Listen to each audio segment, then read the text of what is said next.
Real tallow? Holy shit, you are so loud right now. Not That's bad. crazy. You're good. I It's think not loud to me. Holy cow. No, it's both you. I turned them both up when we were playing League the other day because that game I had way too loud. Hey, I'm gonna stream One Piece for like 45 minutes and then I'm gonna hop on. So I'm gonna be in the other Discord if you guys want to slide over there, or I can slide back Sounds here good, or brother. whatever. It doesn't matter. Alright, I'll talk I'll to you pull guys up. in like 45 minutes. Sounds like a plan, but I'll probably Sounds hop over good. there, but maybe we'll see because it's gonna be kind of hard to calm with. Yeah, that's fair. But not that we need to calm its league, but True. Alright, I'll talk to you guys in like 45 minutes to an hour then. sounds good, brother. Hello. Hello. Hello. Hello. How's it going, guys? It's going. How's going? Down here in the mines. Excellent. I will probably be on. Well, I don't know. I probably am not going to try and screw with the server anymore, honestly. But I'll probably hop in and hang out in Discord after I'm done streaming. But This Justin? yeah, hello, Yeah. hello. Okay. Sorry, I'm like, You've heard me from 3 different mics, which means you've heard 3 yeah, different so sound I'm like, qualities, and I'm 3 different people as far as you're concerned. So yeah, I'm like, it's a little bit stronger than Eli, but we'll yeah, see. fair enough. But anyhow, I'm gonna hop into the stream Discord for now. But anyhow, I just figured I'd let you guys know if you guys are on. Yep. Hop I'll hang back out in here, but I'll whenever. be in your stream chat. I already got it up. All right, sounds good. Talk to you guys in a little bit. Peace, peace. All right. So where were we at? We were working on Luffy. Let me double check this list. I want to check in on this. Here's always. Yerp. Reporting for duty. I'm gonna look at this and test this out a little bit. I also have 10k points. Oh geez, I see. Excellent. So either I assume either tonight or tomorrow night you're gonna be causing some chaos for me. But I'm gonna test this out. This is the 13 list that I'm looking at maybe playing. I will say I have absolutely zero reference material for this. This is a completely like original thing. Give me just a second.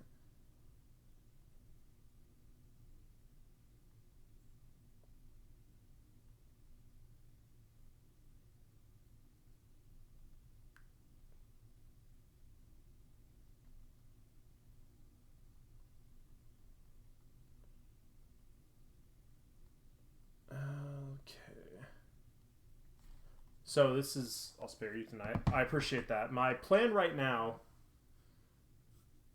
theoretically, we'll see how it goes, but my plan right now is to rip like probably 45 minutes to an hour on One Piece, and then I don't know if I'm gonna stream League or not. I would like, in a perfect world, my plan was tonight was to play One Piece for about an hour, and then transition over and do Minecraft for the rest of the night. But with how things are going on the Minecraft server, I am not even going to screw with that. So, also, you'll have to ignore me. I'm going to eat a little bit. I have not eaten since I made myself some ramen last night.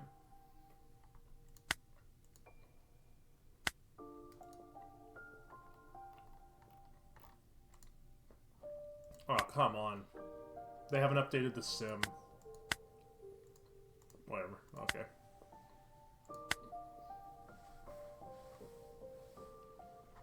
I guess that technically means since they haven't updated the sim, I could be playing the fun format of what we're about to leave behind still. So that's cool. Although there's probably nobody queuing on those servers, I bet.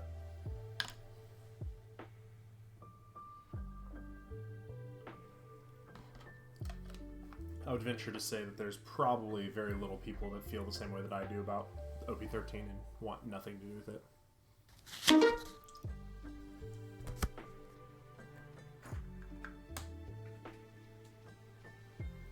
Alright. Oh, Blue Purple Luffy. This should be interesting right off the bat. Chose to go first. Sure.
Interesting.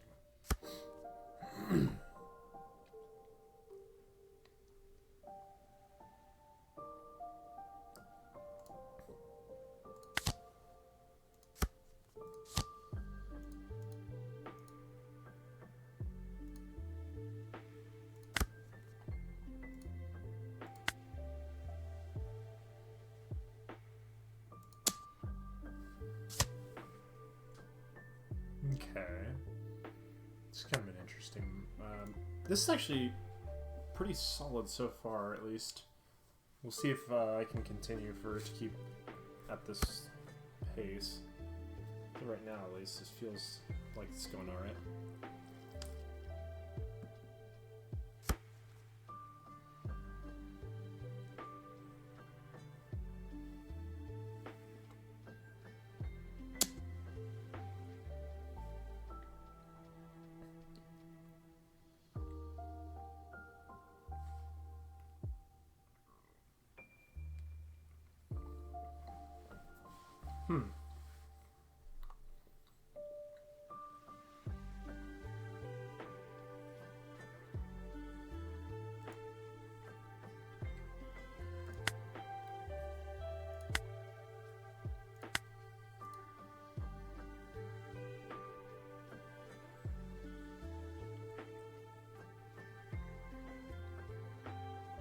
I don't think we're going to get a lot of use out of the Cavendish this game, unfortunately, so we'll do that.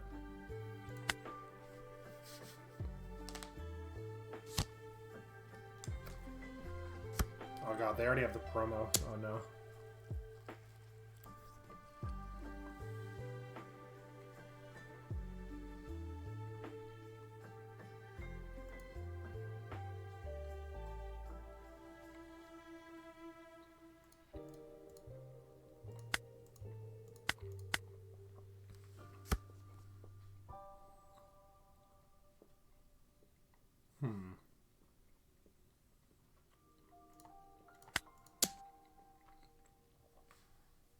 Let's do this first, get that out of the way.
Interesting. This is a kind of an interesting matchup, honestly.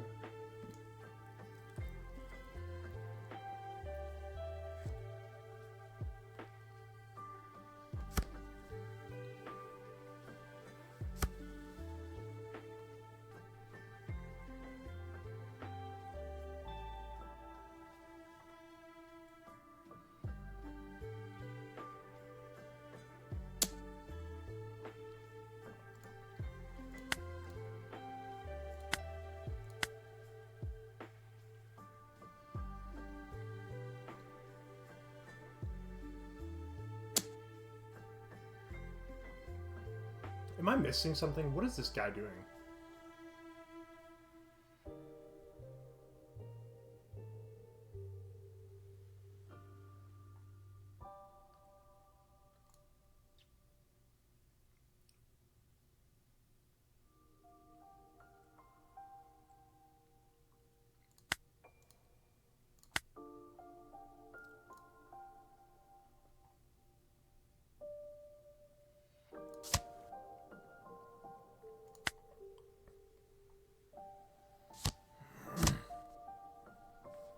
Okay, so I wasn't missing anything. This is just very bizarre.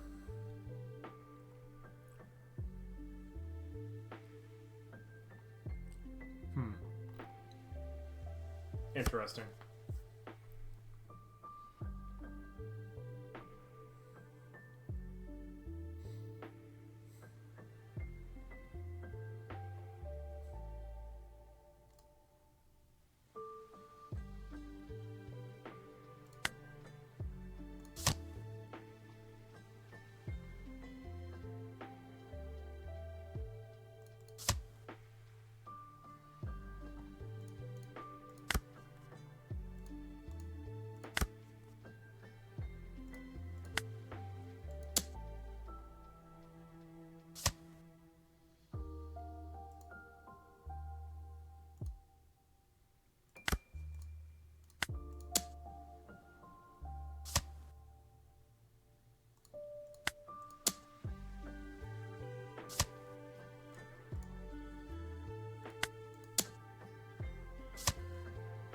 I mean, I'm cool with that. That felt incredible.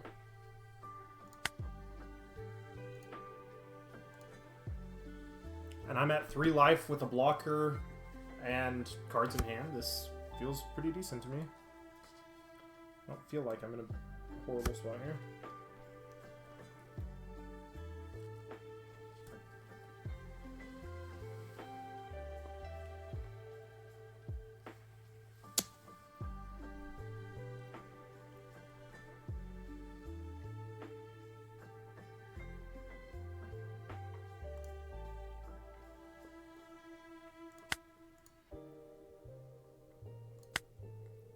Oh, shit. I screwed that up. Whoops. Okay, well, there's my misplay, I guess. We all get one, right?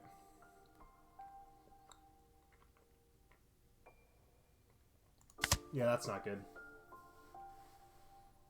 That puts us in sort of a bad spot.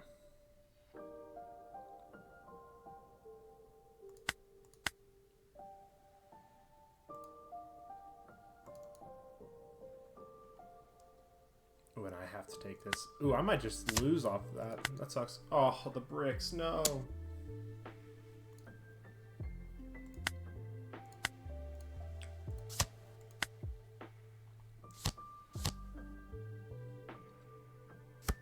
I think I lose this game, which is a little feels bad, but 5 cards in hand.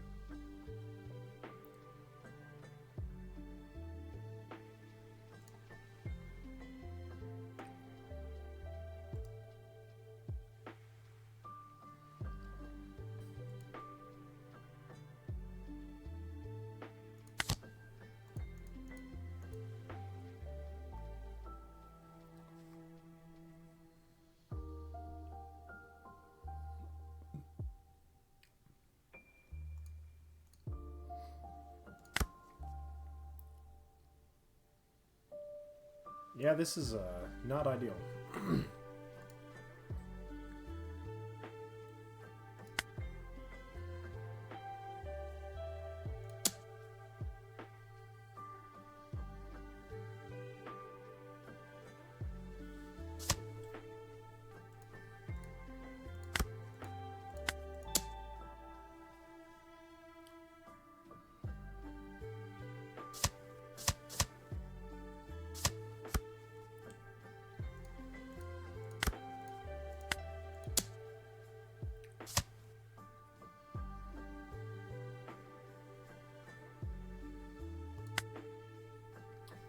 Oof, this is not exactly going how I had planned here. If he Mihawks one of my blockers here, this game is gonna get a lot harder.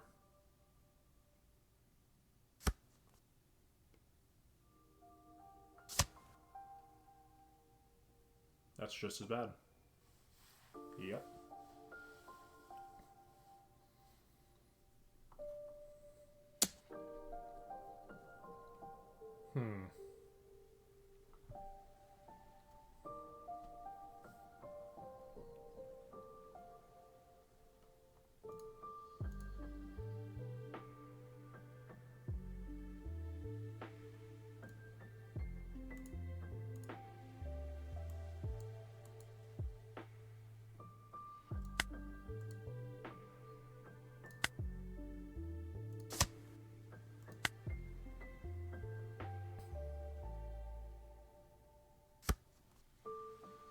That's bad.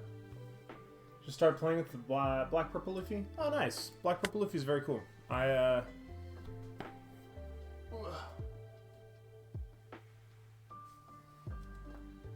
that's not it. That's buggy.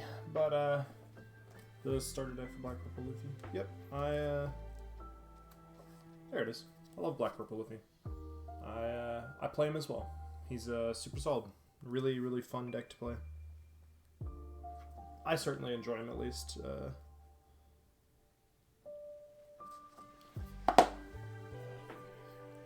I'm getting my ass kicked, bro. Please, bro, please help me. Or bro, help me. Yeah, I will say I do love the deck. We winning? No, not really, but it's alright. But I will say, as far as Black Purple Luffy goes, it is pretty difficult. It is not just like inherently incredible. It definitely feels a little rough sometimes. There's definitely bad matchups, and there's a lot of bricks. That's the hard part. But I do really like the deck a lot. I think one of the issues is you just have to be a little careful about how many bricks you're willing to play, you know?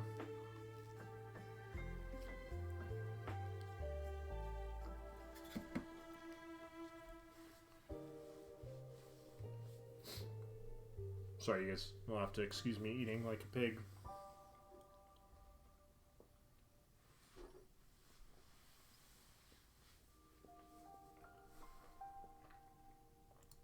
But, yeah.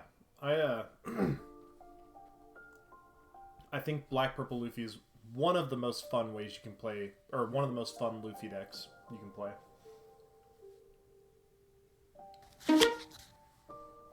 Oh man, we're just getting all the meta deck matchups here.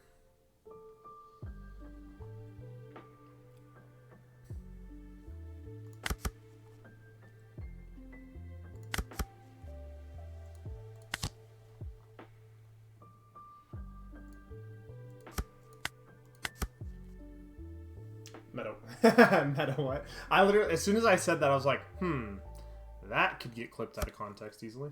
I added some stuff to it, but I need the Black Maria, I think. I don't play Black Maria in mine, but I definitely think it's solid. It's not a bad card at all, by any means. Did you add stuff, or just play with the starter? I added some things. For me, the big add was not Maria. The Robin. The Robin blocker from OP11, or 12. Sorry, it was OP12. Yeah, the black 7K Robin blocker, I think, is really good. I added it as a 3 of. Outside of that, it is... well, there's quite a few changes, I guess. I'm just trying to think of what they really are off the top of my head. Strange.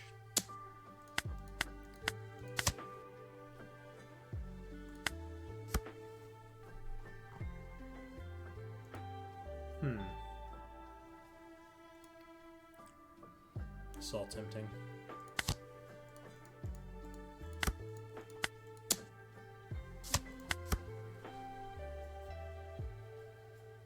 Come on, show me that stupid Tashigi.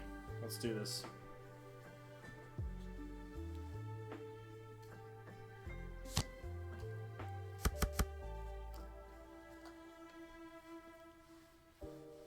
Hey look, it's a stupid Tashigi.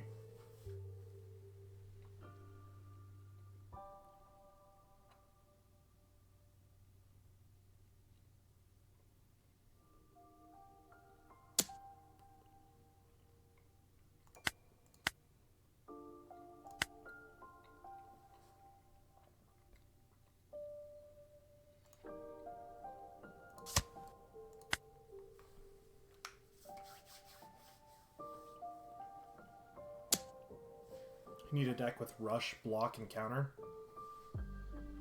Well, here's the thing. Oh, sorry, man. I missed your follow. I appreciate your follow, though. The Only Beams. I appreciate that, man. I just now saw that. Sorry about that. I mean, this is free, so we'll do this 7, and then I don't think I have a 2K. Yeah, no 2K. Anyhow, this deck has rush, block, and counter. So I will say this is not good. Yeah, bro, I'm gonna start watching you and playing. I appreciate that, man. Typically, I stream every Friday, Saturday, and Tuesdays, and it is mostly One Piece. So I actually just got done with last weekend. We had our regionals down in New Orleans that I played in, and I got top 32. So not terrible, not terrible.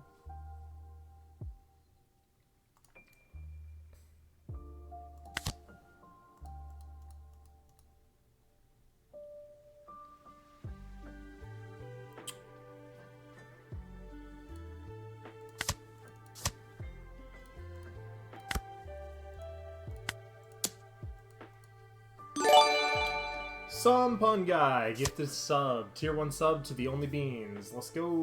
Woohoo. The Only Beams. Oh, did you just got your ass oh, at the tournament today. 0-5. Yeah, I mean honestly, that's really how it goes when you're brand new, you know. It's the important part is you just get the reps in, you know. You just got to keep playing. That's the only way you can really get better. Nobody, I don't care what they say. Nobody just picks up a card game and is instantly the best in the world. That's just not how it goes, you know. Thank you so much again, by the way, Pun Guy, for the gifted sub for our boy here, the new friend here, Only Beams. Yeah, I can tell you right now that my first time playing any card game, I'm never gonna be just a stud, you know. Dude wasn't even telling the deck they was using. The decks they was using. What is that? What do you mean by that? Like, they wouldn't tell you what deck they were playing until you sat down, or? Because, I mean, some people are real serious about that kind of stuff. I think that's kind of a lame way to be, but, you know, yeah, that's kind of a lame way to be. I mean, if there's, like, big prize stuff on the line, I can kind of see that, like, at a regionals or whatever, but if you're just at your shop playing for an event, like a weekly event, come on, that's pretty lame, for sure.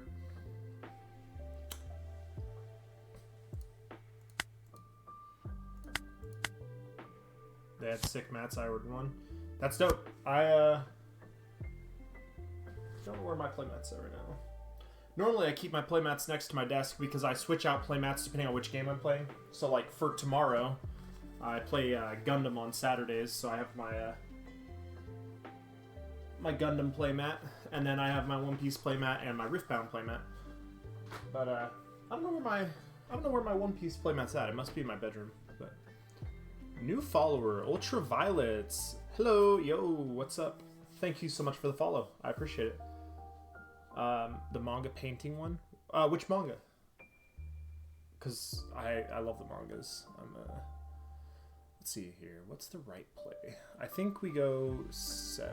He's got a bunch of blockers here, but we can go like... We can really spam out a bunch of board here, to be honest. Because we can go like... Restand 1... Restand 2, and then swing here, restand 2 more. That's pretty solid.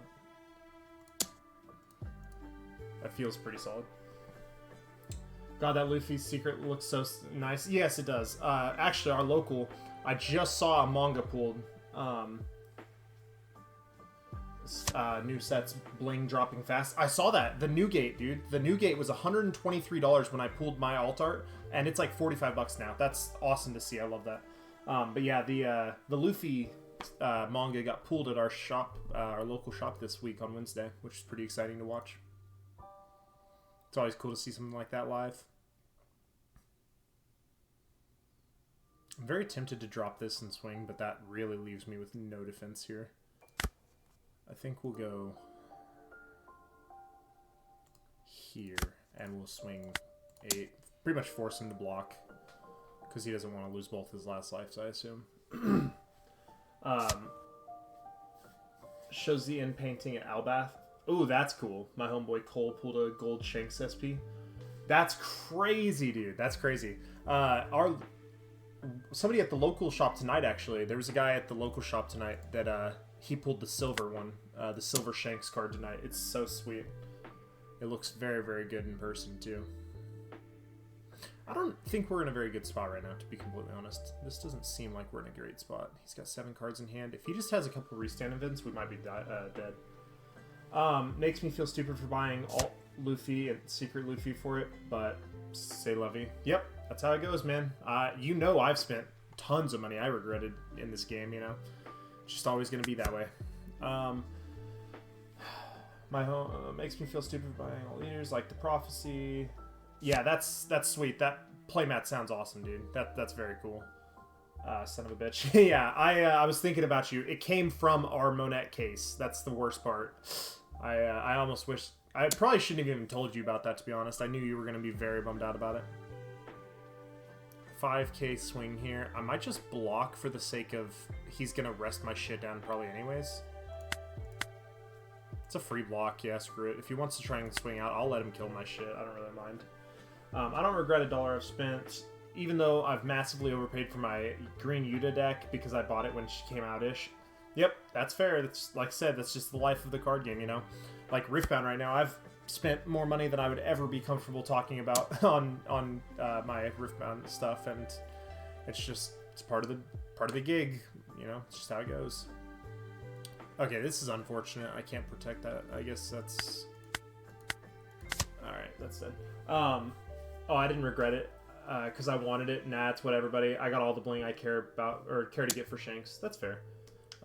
Also, figure you'll get to it at some point, but looking forward to your regional tales. Yeah, that's a good point. I didn't even think about that. After this game is over, which is seeming like it might be very soon, unfortunately. Let's go free counter here. As soon as this stream is over, or this is stream, sorry guys. As soon as this game is over, I will tell you guys. I took notes in between each round of regionals last weekend so that I could talk about it. So after this game's over, I'll tell you guys about how it went, tell you about the rounds, tell you about the wins, the losses, the whole kind of shebang. Kind of just give you a game plan on, or a walkthrough, I suppose you could say, of how the weekend went.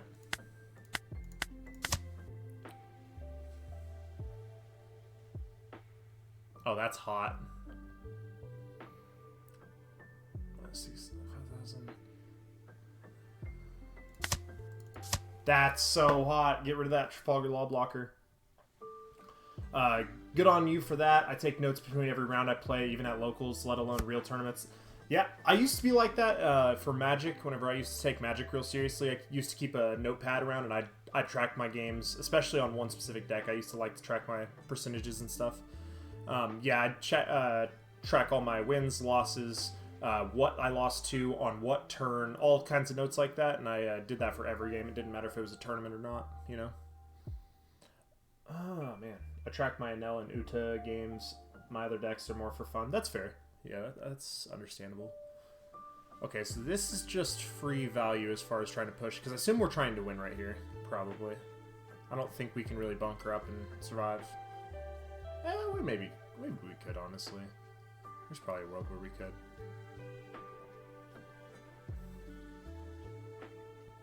I think we just try and win here, though, honestly. It might be wrong, but I'm going to go for the game here. I'm going to go for game. He's playing green Zoro. He's got 1 blocker, 1 life, and 7 cards in hand, but this deck is so heavy in bricks, I feel like there's a good chance I can get through here. I've got 5 swings. Let's do it. Let's do it! Alright, so we're going to go 5 at life just to be annoying. Yeah, we're going 5, so we'll go...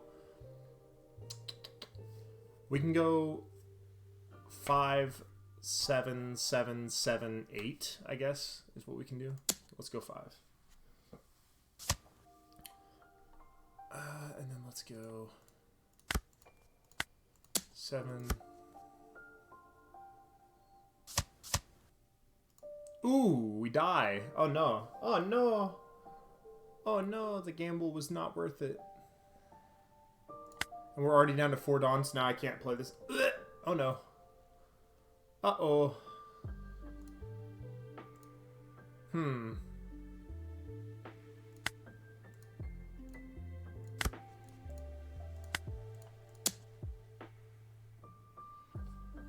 Skishu strikes again. Yeah, that's no joke. I have seemed to have doomed myself here.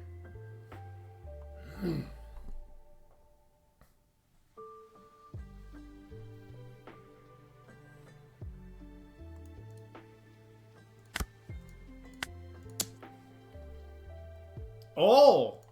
He's bricked. He's bricked. He's completely bricked. We win.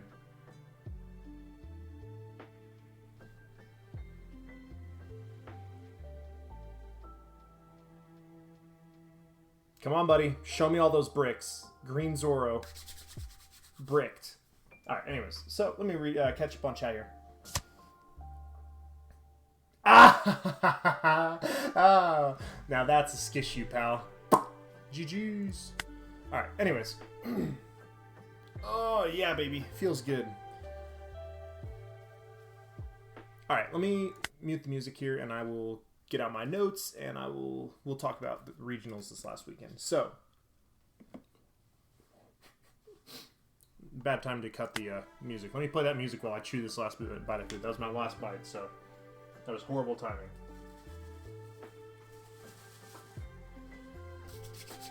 Okay.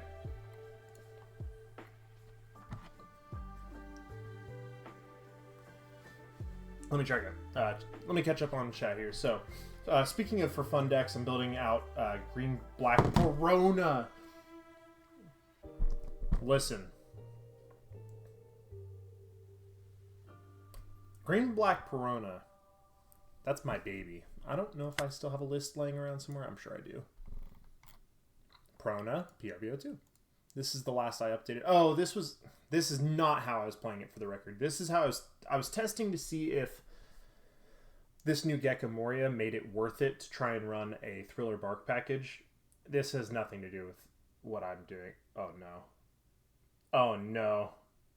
Green Black Perona. He has redeemed the 10,000 points play a game until you win with Green Black Perona. Okay. Well, there we are, kids. I guess there's the game plan for what we're doing next. Also, I lied. That's fair, because he did say that he was not going to redeem that tonight. All right, no problem. Let's do it. Sounds like a plan. Okay, so let me catch up real quick. Sorry.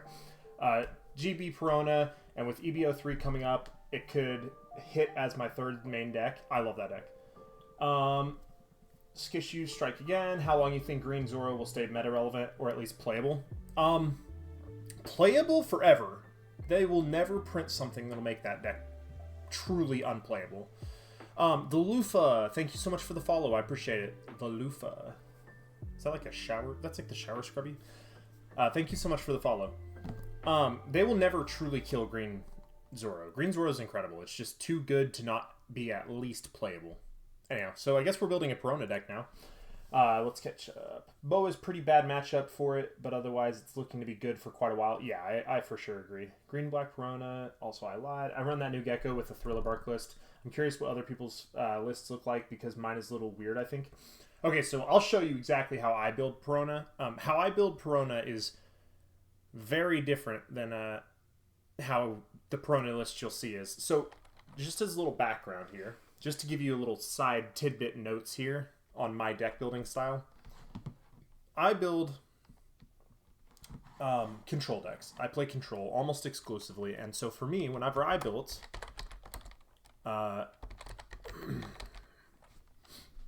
whenever I build Perona, I build it as like a hybrid between my Rob Lucci list and my Green Bonnie list. So that's the like mindset that I take whenever I'm building the deck.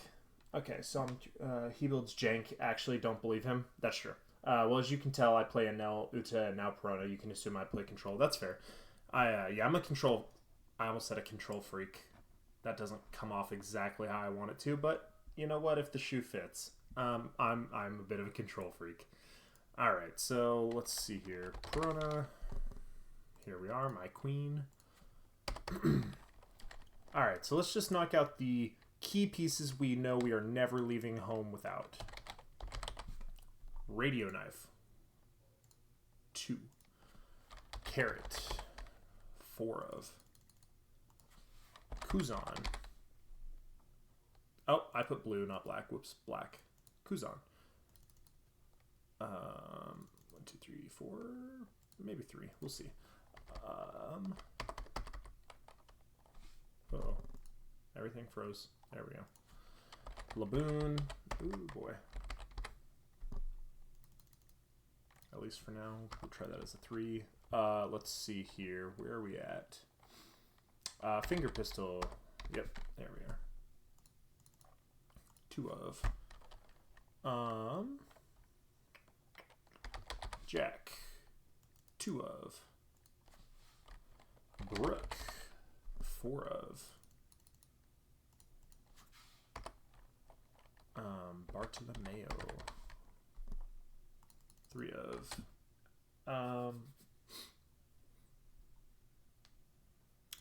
Suru.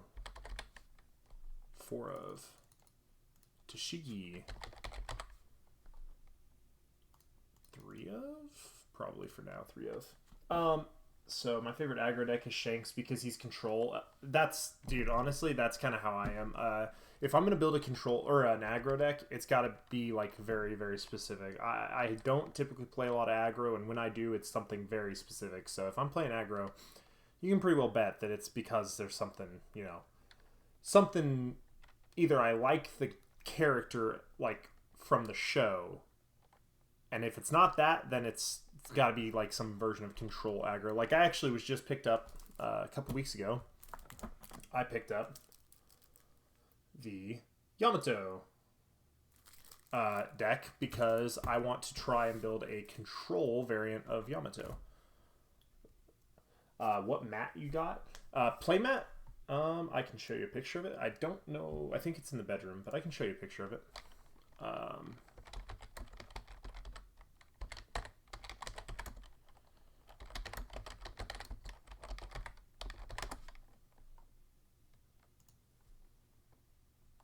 Got to do the Googling off screen because you never know what's going to pop up on Google. No.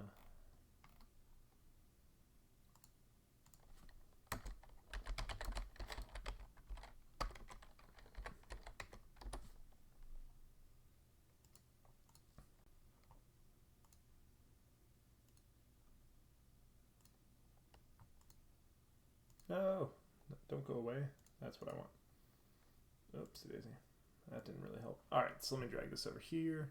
And let me turn this off. Womp. Oopsie daisy.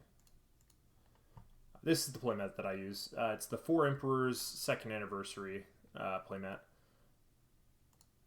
It's cool. I'm a big fan of it. It's you know, it's nothing too crazy or anything, but I think it's neat.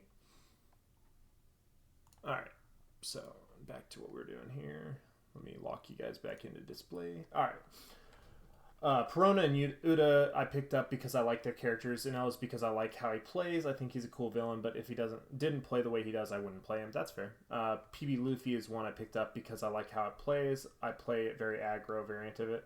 Holy shit, that's the mat I tried to buy off this guy today. I need it.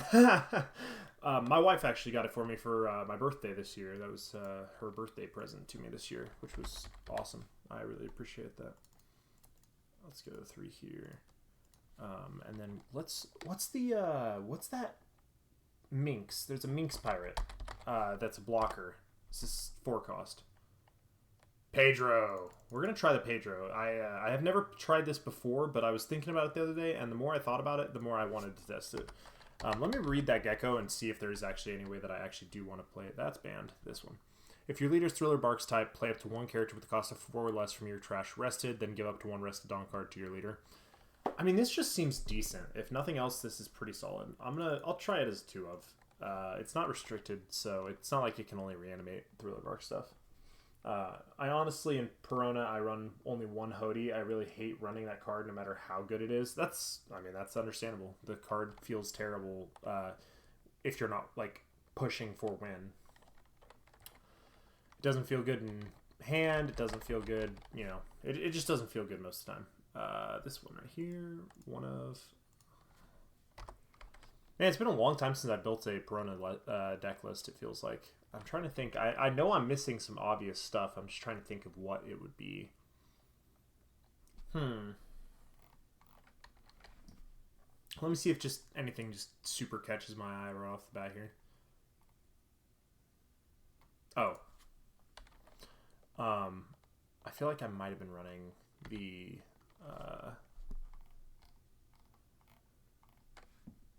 Tempest Kick. I feel like I might have been running a Tempest Kick as like a 2 or 3 of. We'll try it. See what happens. Worst case scenario, it's bad. Draw 1 Kip to a 1. We'll play the green one, and then I know I'm missing. The Gecko's really good because of all the good 4 cost in black. Yeah, exactly. That's why I like it. It is really, really consistently good with that stuff. I know I'm missing some like no-brainer stuff that I have to be playing. There's a 4 cost I'm missing from green. Oh, Rima. That's what it is. Rima. Okay, we'll try this. I don't have a lot of faith that this is gonna be good, but we're gonna give it a good old fashioned try. Okay.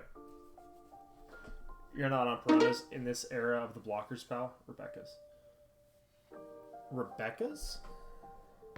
And it's the era of the blockers, pal. I was on Piranha for a long time. Oh, God, this is a nightmare. No! This is not what I wanted to see first. Yeah, 4 cost Rebecca, I know. I know which one you're talking about. I'm just not a huge fan of it. Well, it didn't get better, so that's not ideal. Whatever. It'll be alright. Okay, so, crap. I forgot I was going to talk about regionals. I guess we'll do it after this game. We'll play this one. It should be fast, because this guy should just beat me into the ground, like, very easily. Yeah, my arch nemesis. It absolutely is. I'm just going to draw a card. Alright. It's my arch nemesis. I hate this deck. Okay. Minus Dawn, I couldn't care less. Alright, fair enough. Of course it is. Yeah, why wouldn't it be?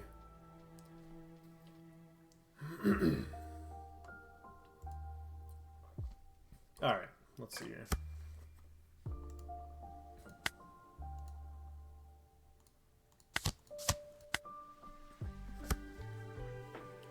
So after this game, then I will talk about regionals, and we'll go over all that.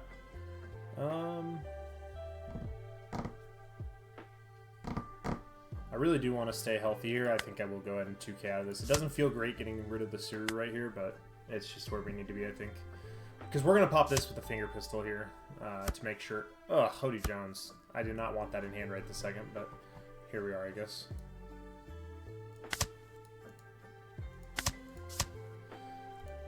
Okay, we can live with that. Let's go... 7. 6. Alright. Go ahead, buddy. Go ahead and beat my ass here. So, yeah, this matchup is not good for us. That's really bad for us, I would say. Is he going to minus Dawn here? Going to 4, which puts him at 5 again on... So, puts him at 7. Huh. I don't know. No, I guess he's not. Okay. Let's just go here. Sure, that's fine.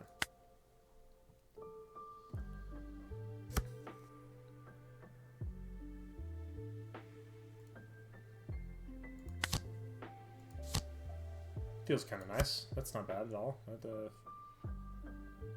feels pretty decent. We're just gonna swing 7/7. He has a free block, but I don't care about that.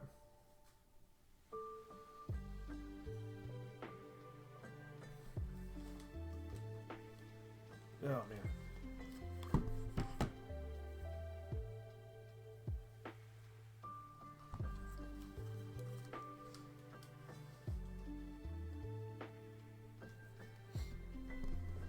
Okay, let's see.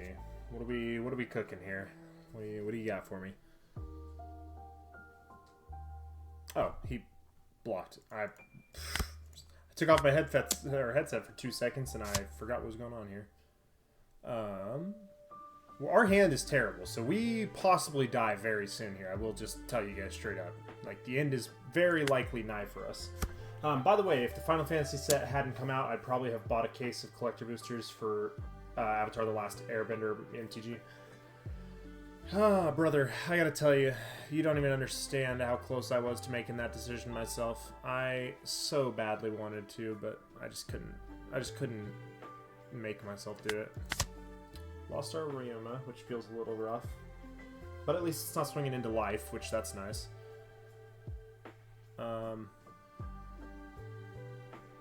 Golly, this is tough. Because this, oh, it got worse. Jeez. Ugh. Oh, no. That's the one Magic set I wouldn't judge you for buying right now. Yeah, I absolutely love it. Ooh, that's actually good for us. That's the one thing he could have done where it's not going to be, like, the end of the world. Now that feels bad, because I gotta let it go, but, oh well. And he doesn't have a 6 cost or less. I can't rest it on. Meh. Lame. Whatever. No blocks. I will go ahead and counter out of that with a Brook. No. Counter out of it with a Pedro? Could be a Pedro. Sure, it can be a Pedro.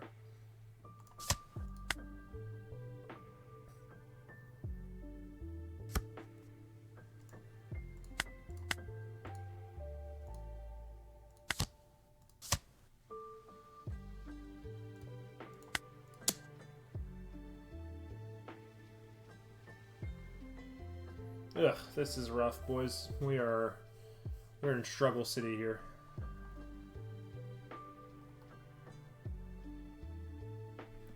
We're really hanging on by a prayer right now.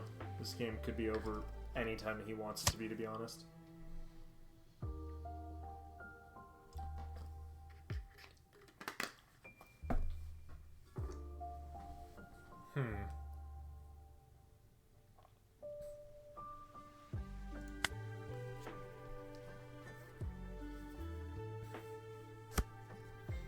Because if he swings really aggressive here, there's probably just nothing I can do to stop him, honestly. We'll just have to see what's in our life. Okay, so we can stop that.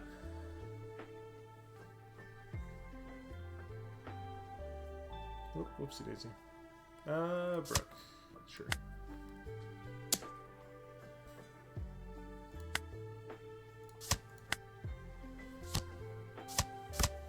Stop it. Holy. Oh man, we are so in a bad spot here.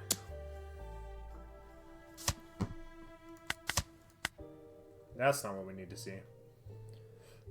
We need something big out of this life pile or our top card, or this game is over, kids.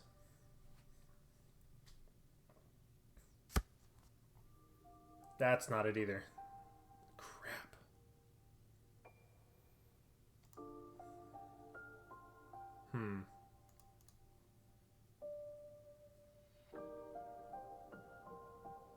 He's got so many cards in hand. This is, yeah, this is doomed, kids.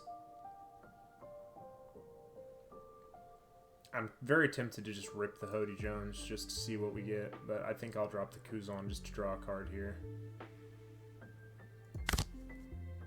Okay, that's something at least.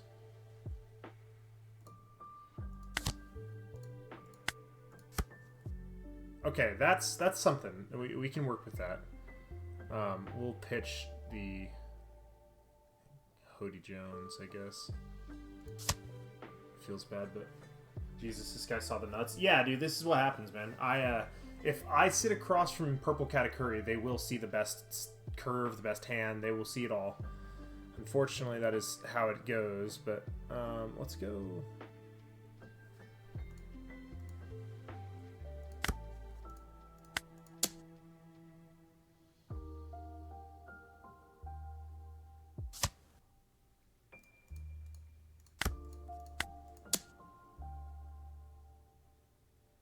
Yeah, this is a bummer. He just gets out of it too. Ugh, that sucks.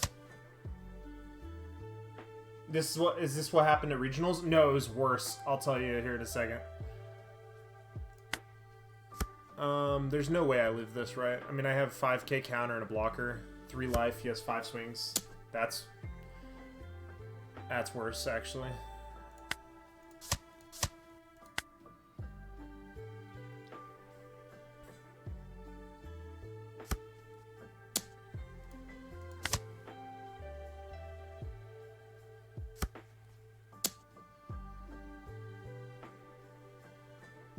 Holy shit, this guy's throwing the game.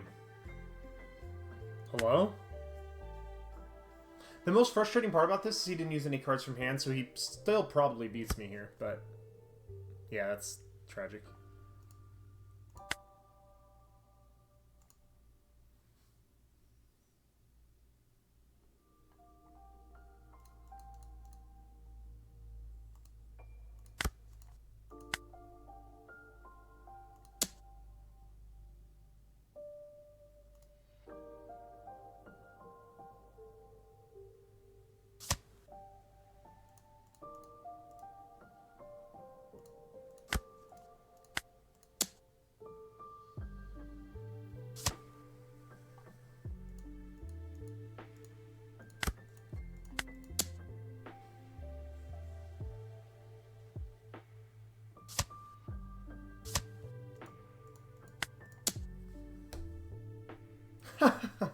It's so silly. Yeah, why not, man? Sure. Thank goodness this game's almost over. What are your thoughts on the stuff they've shown for OP14 Law? So, to kind of touch on something I mentioned a few minutes ago. Why is this guy doing this? Just kill me, brother. Kill me. Kill me in my suffering. Oh my god. Okay, let's do this. Let's do it the easy way. Alright, let's talk. So let's chat. Just a few minutes of chatting here. So, my thoughts on OP14 Law is that I love Law, and I'm going to build every single Law leader that comes out while I'm playing the game.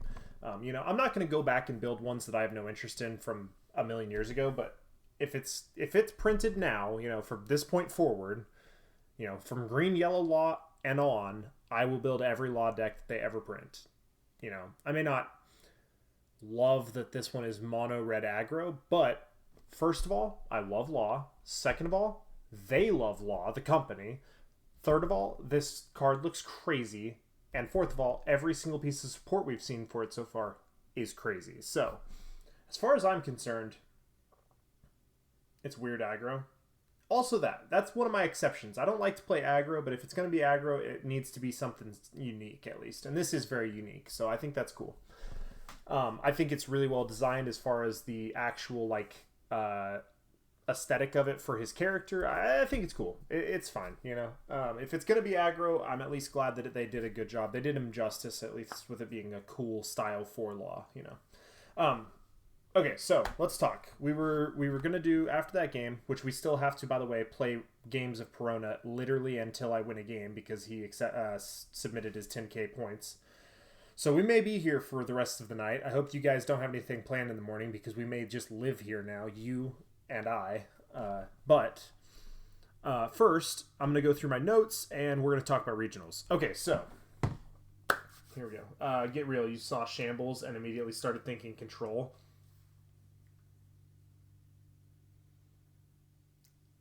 If I can figure out a way to make that deck a control deck, you know I'm gonna do it. Absolutely. Without fail. So, okay, story time. Let's do this. So, to start out here, let's start the story with what happened before the tournament even began, because we had plenty of excitement on this event. Oops. Whoopsie daisy. I'm going to move you guys over here to my main screen so that I can read my chat a little easier while I'm talking to you. Okay, so here's what happened. So we leave. So for those of you guys that don't know, the regional that I attended was in New Orleans, and that's not where I live. I live about give or take about a 12-hour drive from where the regionals was being held.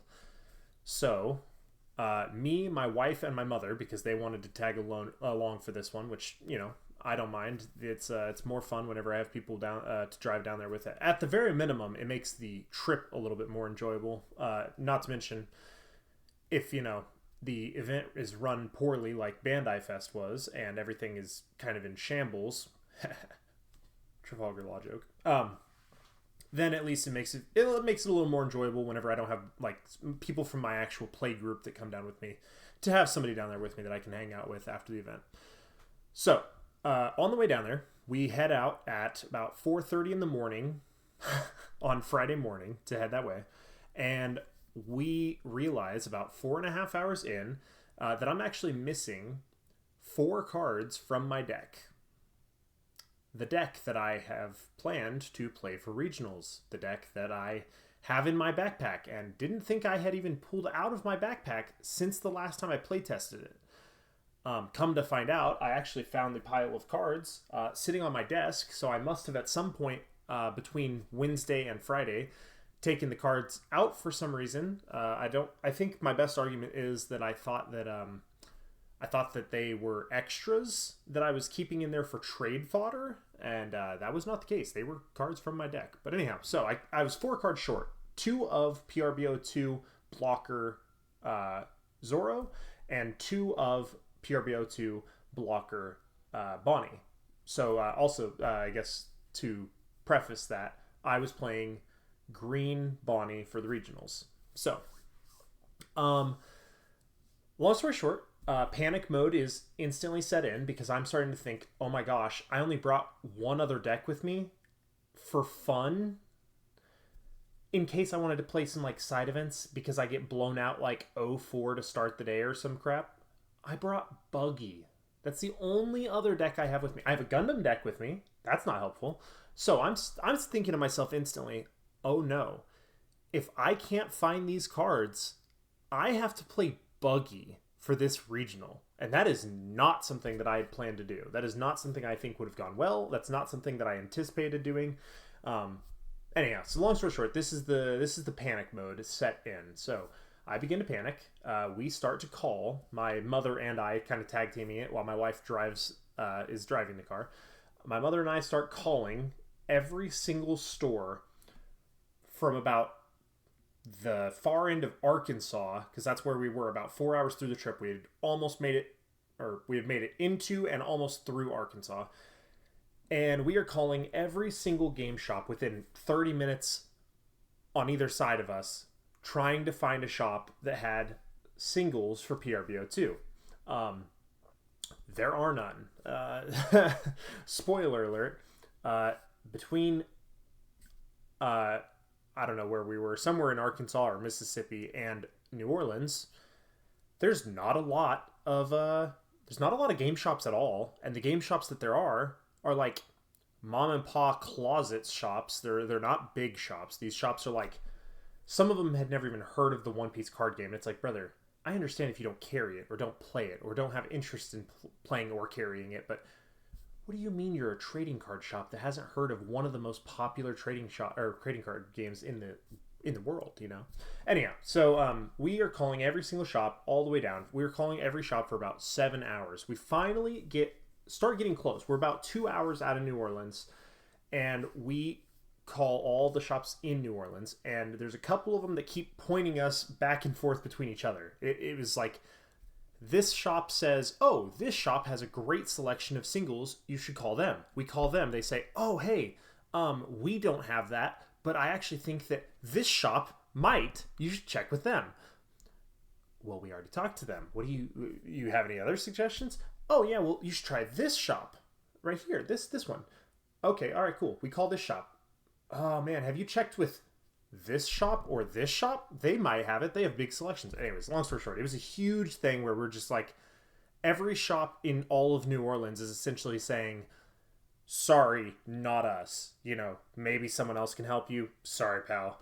So we get down to New Orleans. I'm in full panic mode. Actually, to be fully transparent, by the time we got to New Orleans, I was not panicking at all. I was like, all right, this is my life. I'm going to have to go find some shop, buy a Bonnie starter deck, and just pick out 4 random cards that are technically legal to go in the deck. You know, that's where I was at. I was like, all right, well, I'm making swaps to my playstyle and the deck list tonight. We're just going to have to fix it. We'll play whatever we can get. So, because I should mention, we didn't get to or to these shops until after I had already had to register my deck list. So I've already registered my deck list, which means that now if we make changes to my deck list, I have to come in the morning early before the event starts and talk to the TO to get my list officially swapped or changed. So we're just going. We're going to the shops. We're like, okay, we call them. We have to have something. I either need a Bonnie starter deck or I need to find some kind of green cards that I can possibly substitute. I've got to figure something out. So we go to every shop. We're going to shop to shop to shop. We go to like 6 shops in a row.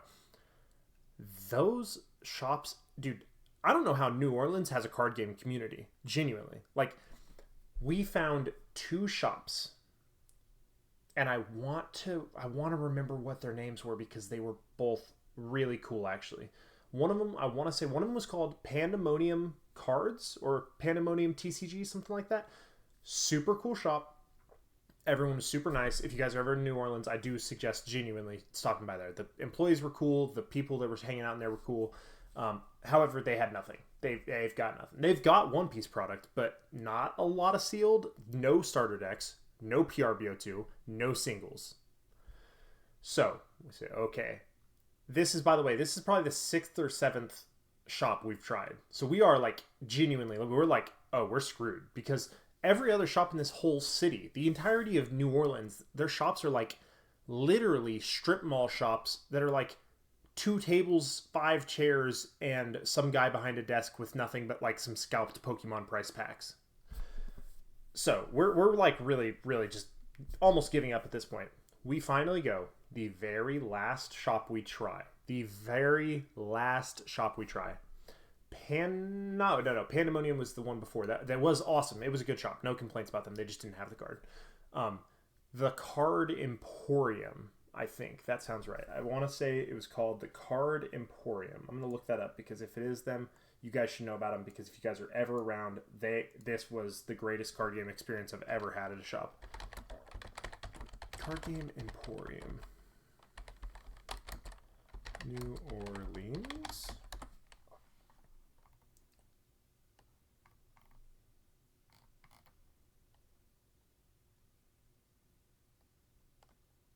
Man, I can't find it on here. Okay. Anyhow, I want to say it was the Card Emporium or something like that. Anyhow, I'm telling Bledsoe. Yeah, that's whoops. Hey, don't get me wrong. I love 5C. I love Neverending. I love our shop, but this shop.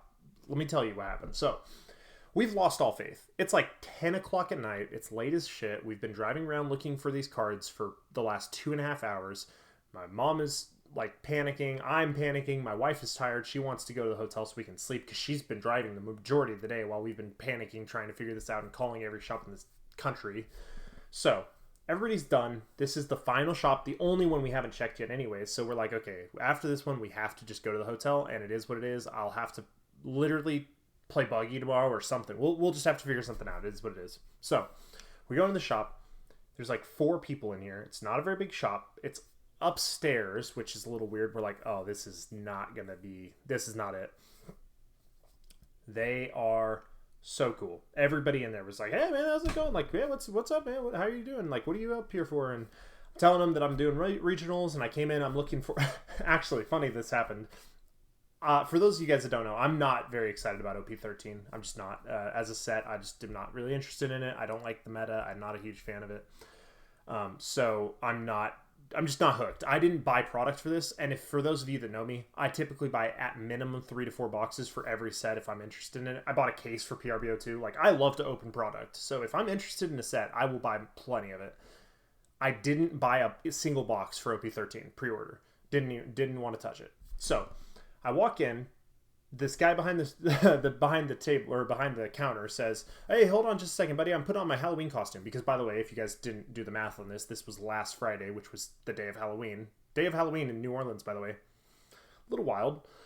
So the guy behind the counter says, hey, hold on, buddy. I'm putting on my Halloween costume or something. I'll be all right out there, you know. I'm like, okay, cool, no problem. He's like, hey, so what are you in here for? Like, what are you looking for? And I was like, well, I'm actually here for the One Piece. I love OP13 because of green film support and egghead support, the two things that are absolutely washed away by the rest of the set power-wise. That's my issue is, yeah, I wanted to play green-red Luffy, which, if you guys were here earlier, that's what I was playing at the start of stream. Green-red Luffy and yellow Bonnie are the two decks I wanted to play, and they're both terrible. But anyhow, it is what it is. That's another story. So he says, oh, what are you doing here? And what are you here for? I'm like, oh, I'm actually here for the One Piece regionals. I came in here looking for a couple of things for One Piece. And the guy is so nice that I literally let myself get like peer pressured into this. He goes, oh, I know what you need. I got you, buddy. Listen, I haven't actually been selling to guys out of town, but you look cool. I'm gonna hook you up. You know what? It's late. It's the end of the day on release day. I got you. I'm gonna hook you up. He goes to the back, grabs out a box of 13, tosses it across the table, slaps out like 12 promo packs, like play promo packs. Slaps out something else. He tossed like 3 or 4 things up there on top of this OP13 box, which apparently his shop was like not selling to out of town people. And he says, I got you, buddy. Don't tell anybody, but you look nice, you look cool. It seems like you'll probably enjoy opening it with your family here. It'll be, it's all good. We got you. I'll take care of you. I say, all right, man. Sure. Yeah. Thank you so much. I really appreciate that. And I buy a box of OP13 that I was not planning on buying, which, by the way, another props to this shop. Not only is it a really cool shop where everybody's super friendly, MSRP, which, you don't see that everywhere, especially, smaller shops. It's a little less likely you're going to see MSRP. So, I can't tell this guy no. He's so friendly and so nice, and he thought that's what I was there for. So he thought he was helping me out. So whatever. I buy the box. Then I tell the guy about the problem. Hey, I need these 4 cards, or else I'm screwed. He says we do not have any singles. But a guy overhears me behind me, and he says, oh, hey, I don't have any with me. Are you down here for the regionals? And I said, yeah. And he's like, I know for sure I have those cards at home. If you can't find them, I'll give you my phone number, and I will go through my collection, find the cards, and drive them to you. Which, by the way, we're about 35 minutes from the event center for the regionals. He says, I'll drive them to you in the morning to the event hall so you have them for your deck. Who does that, brother? Like, what do you mean? Who does that? Who is this guy? This angel sent down to help me out? I've never met this guy before. I'm from across the country away from this guy. And he says, sure, stranger I've never met. I would love to take my time to go through my collection, take my time to drive across the city, take my time and the money of the cards to bring these things to you early in the morning so you can have them for your event. I'd love to. I have nothing better to do. That's what I'd like to do with my time, actually. Just crazy. Just blew me away. Just the friendliest people ever. I'm like, dude, I would appreciate that so much. I give him my number. I'm like, dude, you are a lifesaver. You have no idea, like, how much this means to me, because this has been a horrible day. It's been super stressful. I can't believe you're willing to do that. One of his buddies pipes up from a couple tables down, says, hey, wait, which card did you say you're looking for? I told him, repeated him, the couple PRBO2 green cards. He says, oh, dude, I don't even play Bonnie. I've got the deck, but I don't even play it. I'll just give you the cards out of my deck.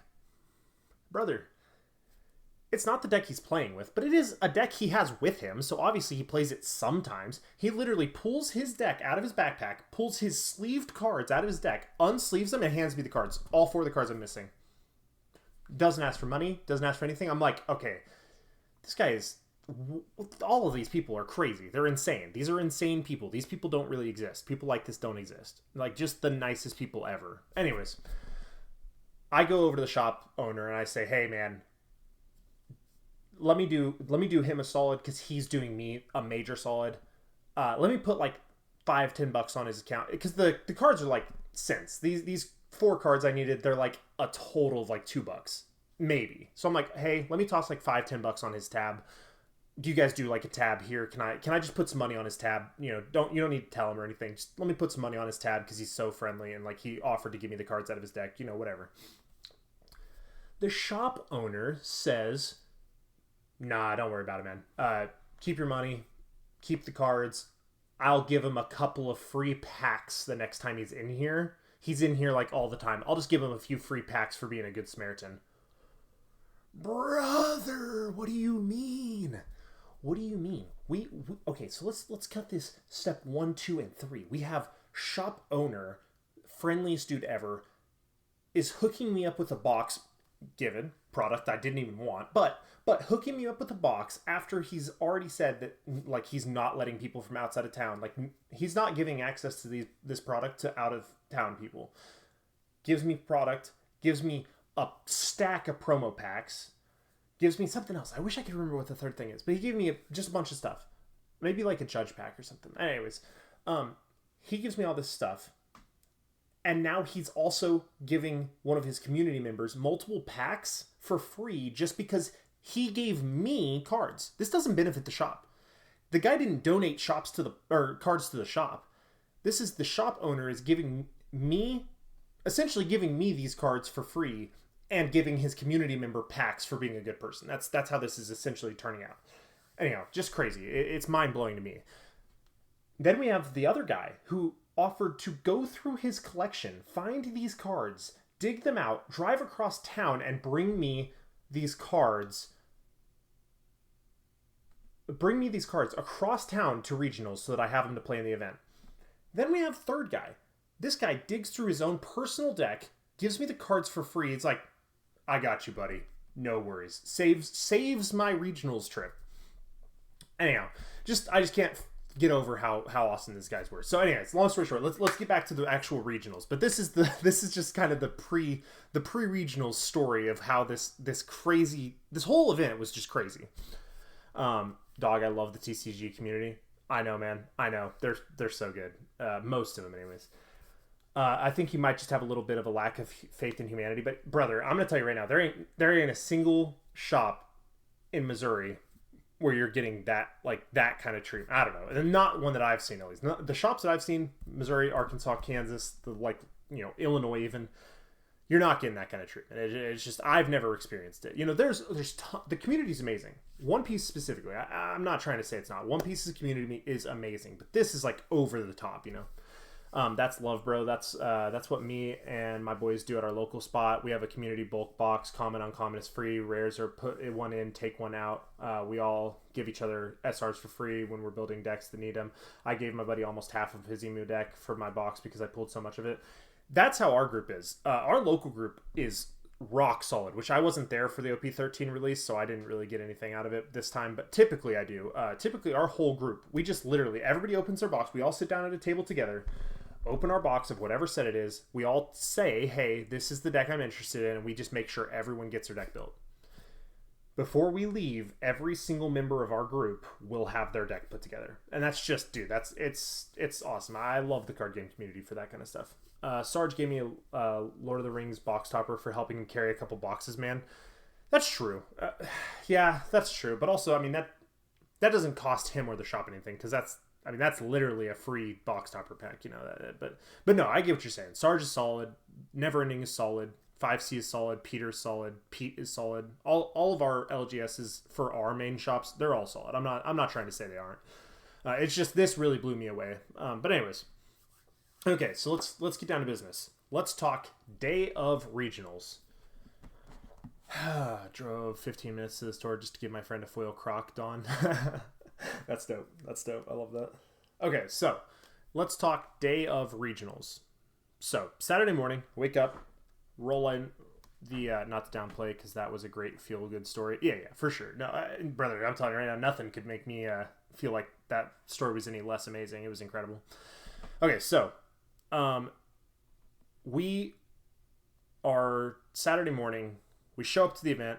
I'm one of the very first people there. I just like to be early for stuff like this. Like whenever it's something like this, which is funny for the people that know me in real life, they're gonna laugh at that statement because I'm late to everything in my life. I'm perpetually the latest person you've ever met. But for the sake of stuff like this, I'm always very early because I'm very paranoid. So I show up. I'm about 2 hours early, really, give or take.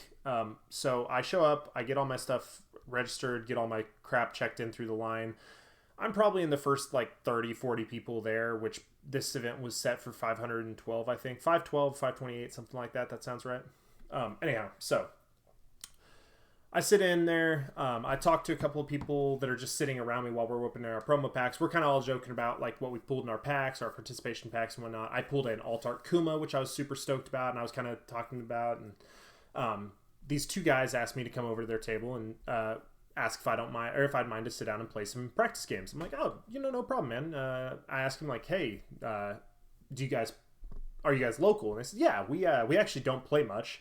We're not very serious about this, but we only live like 30 minutes away, so we figured why not? So these guys are very much so like casuals that just thought, hey, you know what? It's close by. I think I'll play in the regionals, which that's really cool. I really think that's really cool. I wish that our area had a regionals hosted, but it just doesn't. They're all coastal, it seems like. But anyhow, so I sit down with these guys. One of them is playing Bonnie. One of them is playing Rayleigh. We get to talking. They actually both started in the same set that I started, which for those of you guys that don't know, I started 2 weeks before set 10 came out. I think sounds right. Or maybe right after set 10 came out. Oh no, that's what it was. I started playing right between set 10 and set 10.5, which was like the green purple Luffy. So anyways, these guys are pretty new, just like me. We've all been playing for less than a year, about half a year, a little more, give or take. Super nice guys. I play a game against both of them. They're very friendly, but they're very casual. They're not close games. They were brutal. The Bonnie player was like, holy cow, dude, like I don't play a lot, but like, man, I thought I was like a solid Bonnie player, but brother, you're crazy. I was like, all right, no, I'm literally terrible, but I appreciate you saying that. But anyways, but so I played one with each of them. They were fun little. I tried not to take them very seriously because I genuinely felt a little bad by how poorly they went. But I think I started OP7 because I started with the Yuta starter deck came out. That's dope. I wish I'd have started sooner, but I just didn't. I wish I would have gotten in sooner. I hadn't watched the anime. The anime and the buggy deck are what really sold things for me. That's what really got my attention. The buggy deck was so much fun that it made me decide to play the game. Anyhow, so I get a couple practice games in with these guys, which I'll say right now, I would very loosely call these practice games, to be completely honest. But, whatever. It's not bad to get some reps in or whatever. I haven't played in a couple days. I'm rereading the whole manga from the start right now. I've been reading it since middle school and decided I wanted to jog the old noggin. Yeah, that's fair. That's dope. Warm-up games? Yeah. So these are warm-up games. I wouldn't call them practice, but they're warm-up games. Yeah, I'm kind of getting back in the, back in the groove. I don't play Bonnie a lot because I feel bad. I feel like a terrorist. I feel like a genuinely bad person. So kind of just getting back in the swing, getting back in the rotation of, okay, this is my curve, whatever. Current arc in the manga is hype as hell. Yeah, I can't wait to get there, man. I can't wait to get there in this show. Okay, so event starts. It all goes downhill from here for a second here, but so the event starts. They show our pairings. I go to my table. I sit down. And I am devastated. I sit down and I'm instantly like, okay, this day is not for me. I'm cooked. The day's over. Game over. Tbaz09ER, thank you so much for the follow. I don't know how your name is pronounced, but Tbaz09er, maybe. Tbaz09er, that sounds right. Anyways, I appreciate the follow. Thank you so much. So I sit down.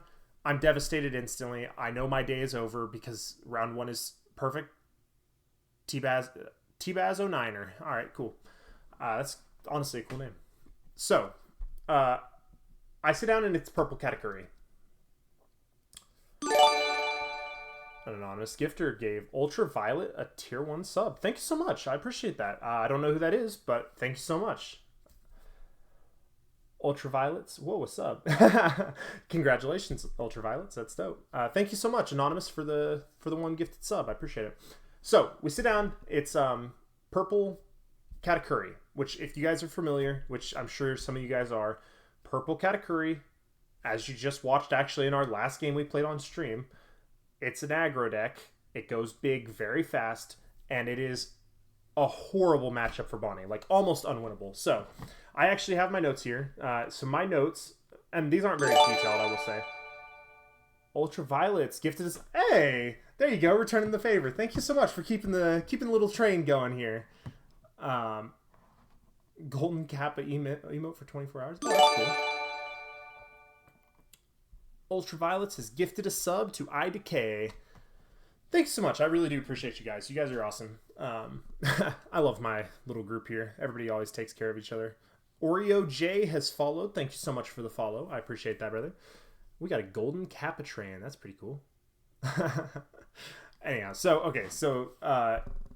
I have a note. Got to support the One Piece fam, even if I just met y'all. I appreciate that. We all appreciate that. I know that everybody in here that doesn't have to suffer through the ads on that. OP13 Roger. Ooh. Honestly, I have almost zero information about OP13 Roger, to be completely honest. I have not played the deck. I haven't played against the deck yet. It seems really cool, and one of our locals is playing it, and he's really, really excited for it, but honestly, I'm not super familiar. The resource that I use, though, that I'll tell you that you can find your deck lists on is... if you're not playing It's to Die For, you're crazy. That's fair. There's Egghead? No, Eggman. Eggman events. If you look up Eggman events online, you can find some really, really solid deck lists. That's where I go to if I want to reference something. I build most of my own decks, but if I want to at least reference something, I always check through Eggman. Okay, so I have my notes here. Here is my notes for Purple Katakuri. All it says is 0-1 Purple Katakuri, saw 3 8 cats on curve. I hate this deck. Okay, so obviously round 1 I get the loss. It is not close. So let me tell you guys, I remember this distinctively. I'll never forget it probably. This is just stabbed into my brain here, unfortunately. We have on turn, so he ramps once, so this would have been he went first, so 1 to 3, 3 to 4, and then 4 to 6. Yeah, no, wait, that's I don't know. But anyways, he plays out Pudding. Oh no, he plays out the actual Katakuri first. That's right. I'm sorry. I'm getting this confused. He plays out Katakuri on curve. So he drops a Katakuri on curve. I'm just like, okay, this is bad, but we can survive. We can live through this. We can deal with this. Next turn, so he now has a Katakuri on board. Next turn, he drops the new Pudding to cheat in a Katakuri, followed by baby Katakuri to pop into an 8-cost Katakuri. So, just to tell you guys, I see literally Katakuri on curve, followed by 2 Katakuris. I'm now looking down 3 Katakuris. That's how the game went. It was an instant loss, essentially. The game was never going to... I was never going to have a chance. The game was over. So that's game 1. I am devastated. Obviously, I assume that means that I'm done for the whole event. Like, my day is screwed because round 1 is weighted, so that's going to affect my whole tournament score. Anyhow, but it is what it is. I have to move on. I just have to get over it. Game 2, we have a game against Green-Purple Luffy. So Green-Purple Luffy, I have it in my notes. What I have in my notes is 1-1, which is just my record. Green-Purple Luffy. Back-to-back Dofis seals the game. And I can kind of remember this, so I'll kind of give you a little breakdown on what I remember here. First of all, this was not just the fact that I got back-to-back Doflamingos, although that is what sealed the game. This guy got really screwed over, honestly. He got so bricked in hand. He had 3 Gum Gum Giants and something else. Maybe a stage. 3 Gum Gum Giants and a stage or something like that. That was his whole hand. And I Dofied him, and then the following turn, Hody Jones to rest down his 2 active Dawn. Yeah, he was cooked. Yeah, he had nothing he could do. So that game, he just got... I high rolled, he low rolled. That's just part of the game. So 1-1. That's game 2. That's round 2. Round 3, I saw Purple Yellow Pudding.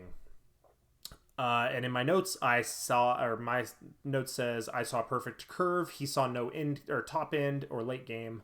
Unfortunately, that's kind of just how it goes.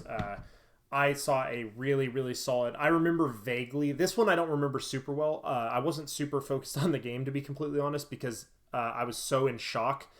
This guy actually... oh, that's why this was. I met a follower goal. Sorry, guys. I just saw that pop up. That was cool. Okay, so that's why I got the little like hype train thing popped up. I met my follower goal. Thank you guys so much. I really appreciate you guys. Anyhow, so this guy that's playing this purple yellow pudding, he was born and raised in my hometown. And he's only 3 years younger than me. So this guy and I would have been in school together.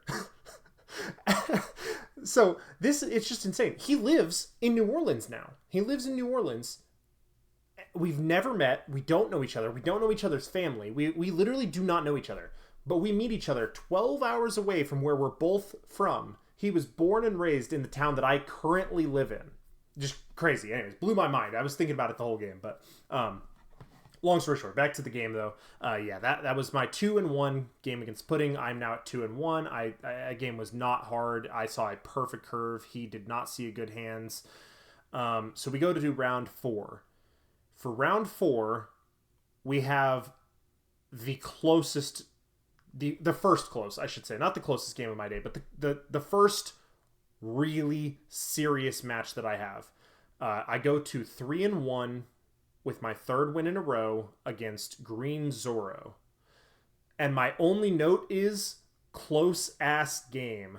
And I remember it. It literally, anybody that's not playing at least 2 Doflamingos in their Bonnie deck is a psychopath. And I'm just going to tell you that for a fact. I'm just telling you that is the word. That is the word, the good word that's true. If you're not playing Green Doflamingo, you're a psychopath. If you're not playing 2 or more, you're a psychopath. Anyhow, that game was incredibly back and forth. It was a freaking war. I mean, that was the kind of game where you're like, you swing, he bricks, he doesn't have it, I win the game, and I'm like, I feel like I just have like all of my energy just washes out of me. It's just instantly I just like, I feel like an adrenaline dump because I'm like, oh my god, it's over. I actually did it. So after this round, which is, like I said, this is round 4. After this round, I meet 2 super nice guys. They're actually brothers. I didn't even know that until afterwards, but 2 guys that are both also playing Bonnie. We start talking. We kind of talking about our rounds, talking about our rates. We're all 3-1. So we're kind of like bonding over, oh, yeah, cool. I'm playing Bonnie and I'm 3-1. You're playing Bonnie. You're 3-1. Hey, cool, We just kind of talk about it, hang out, wish each other good luck, and we move on. These guys were reoccurring characters throughout the entire day. These guys were awesome. I really enjoyed them a lot. One of them's name was Dan, and the other one's name was Matt. I think it was Matt and Dan. Yes, it was, because that's my brother's names. Matt and Dan are my brother's names, and these guys had my brother's names, which I thought was very bizarre. Got you. I'll throw it in the Discord. Just stop to wish you luck, Justin. I'm busy. All right, man. I appreciate you, brother. Thank you for stopping in, Top Hat. I appreciate you, man. I hope you have a good night with whatever you're busy with. I hope whatever you're busy with is something you should be partaking in. Anyhow, so that's round 4. I meet these 2 nice Bonnie players. We have a good time. We're kind of talking, hanging out. Round 5. This is one of the disappointing ones. So round 5, I go to 3-2. I pick up my second loss of the day, and it is against Smoker. I'm reading. Okay, so my note for this one, it just says, Smoker is the Bonnie killer. Also, fuck Waterfall. Okay. So I know exactly what that's referring to. So this guy, this Smoker player specifically, unfortunately, I just happened to pair into him, which if you guys are familiar, Smoker's already a bad matchup for Bonnie, but this guy is a freak. He's been playing Smoker since the day it came out. He's a specialist. I mean, this guy is a dedicated Smoker specialist. He's a freak. He's very, very talented. I've heard people talking about this guy all day at the event. I'm like, oh no, this is gonna be rough. He has already played 2 Bonnie players. He's already beaten 2 Bonnie players today. He's just eating us all alive. I mean, this guy is just chewing up Bonnie players. Also, let's just talk about the fact we're in round 5 and this guy saw 3 Bonnies in a deck that counters Bonnie. How lucky can you get? Like, come on, give me 3 Rayleigh matchups, please. Could I have 3 Rayleigh matches, please? Anyways, whatever, it doesn't matter. That's an awful lot of judgment from a guy who had a cop question him at 5 a.m. at a card shop. Not actually questioned at 5 o'clock at a card shop. Also, I'm at a card shop. How could I be a criminal, you know? Anyways, so yeah, long story short, this guy's a freak. He's a very talented player. He's playing my counter. That's kind of just how it goes. I will say, I was actually very proud of myself in this game. This was probably my proudest moment of the day as far as actual gameplay goes, because I played tight. I mean, in my opinion, I played perfectly. I don't think I made a single error. I don't think I made a misjudgment. No bad math. I played perfectly, and it came down to a perfect swing setup, perfect math. I had essentially guaranteed lethal, like nearly guaranteed lethal on this guy. I swing in with my second to last swing. He Paradise Waterfalls to restand his blocker. Doesn't counter out of it, by the way. He can't counter out of it. That's what I'm saying. He literally takes his last life card off this swing, but is able to restand a blocker to block my last swing, and then is able to kill me on the clapback. So devastating. Obviously, by my notes, I was very upset about that event. But yeah, it was devastating. I was very sad. I really thought I was going to be able to squeeze this out and be the Bonnie, you know, the one that killed, you know, beat this guy. But it just wasn't there. You know, he was in a really good spot. He just played perfectly.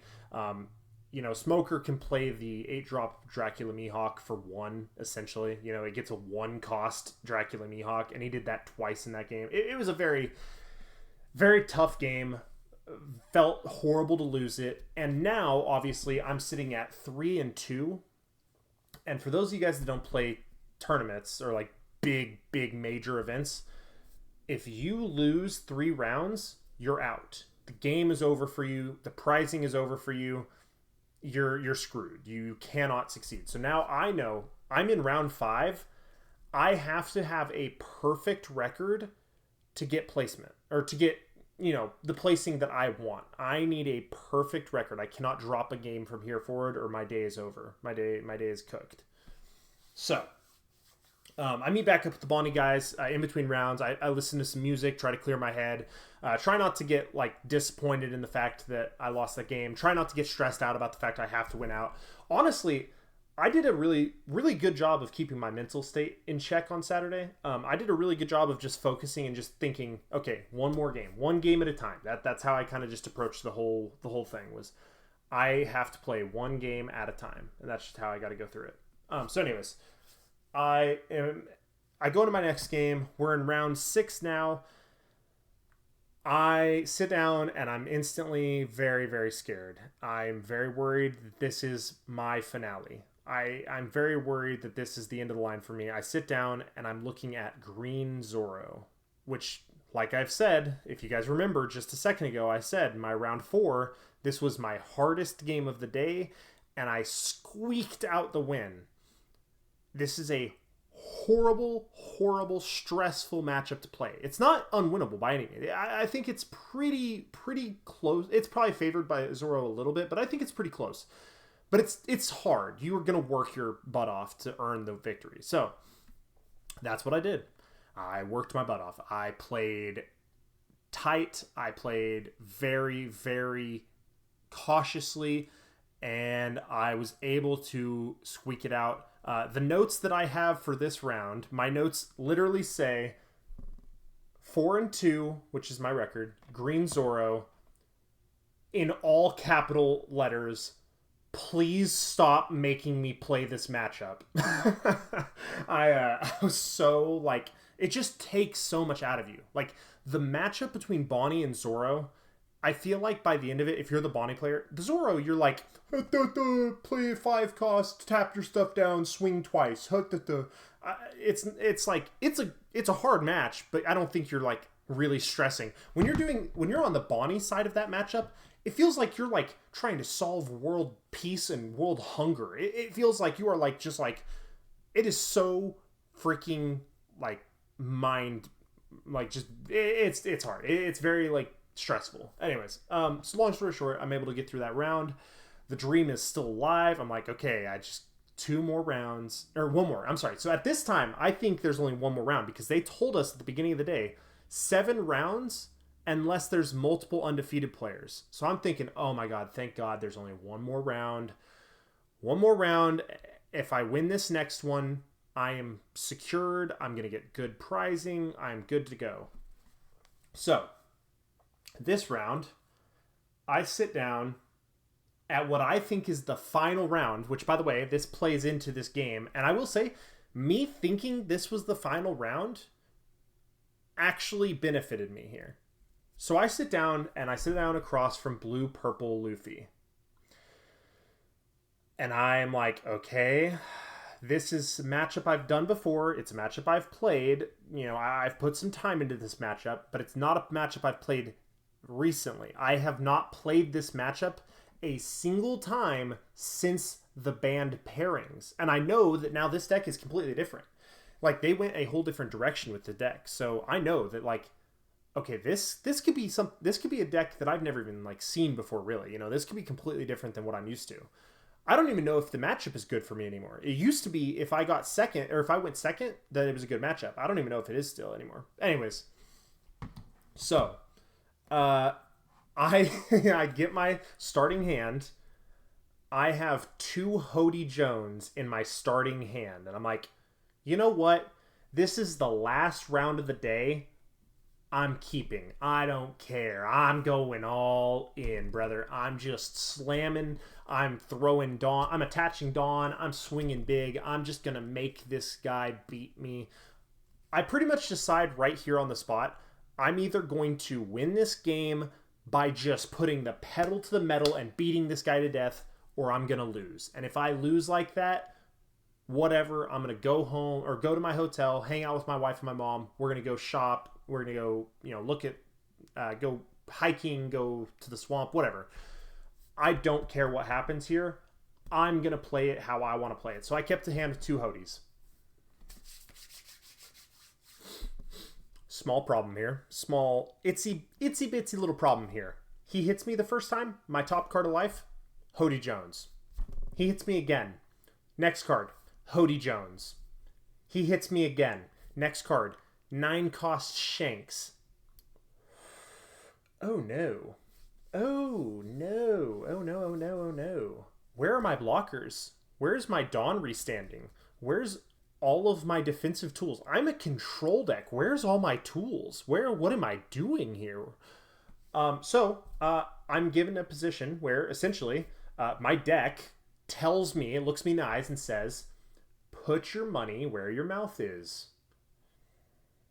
Oh no, I said I was going to go all in. I didn't mean it. I said I was going to play aggro Bonnie. I didn't mean that. No one means that. It's Bonnie. I'm a control deck. What do you mean play aggro Bonnie?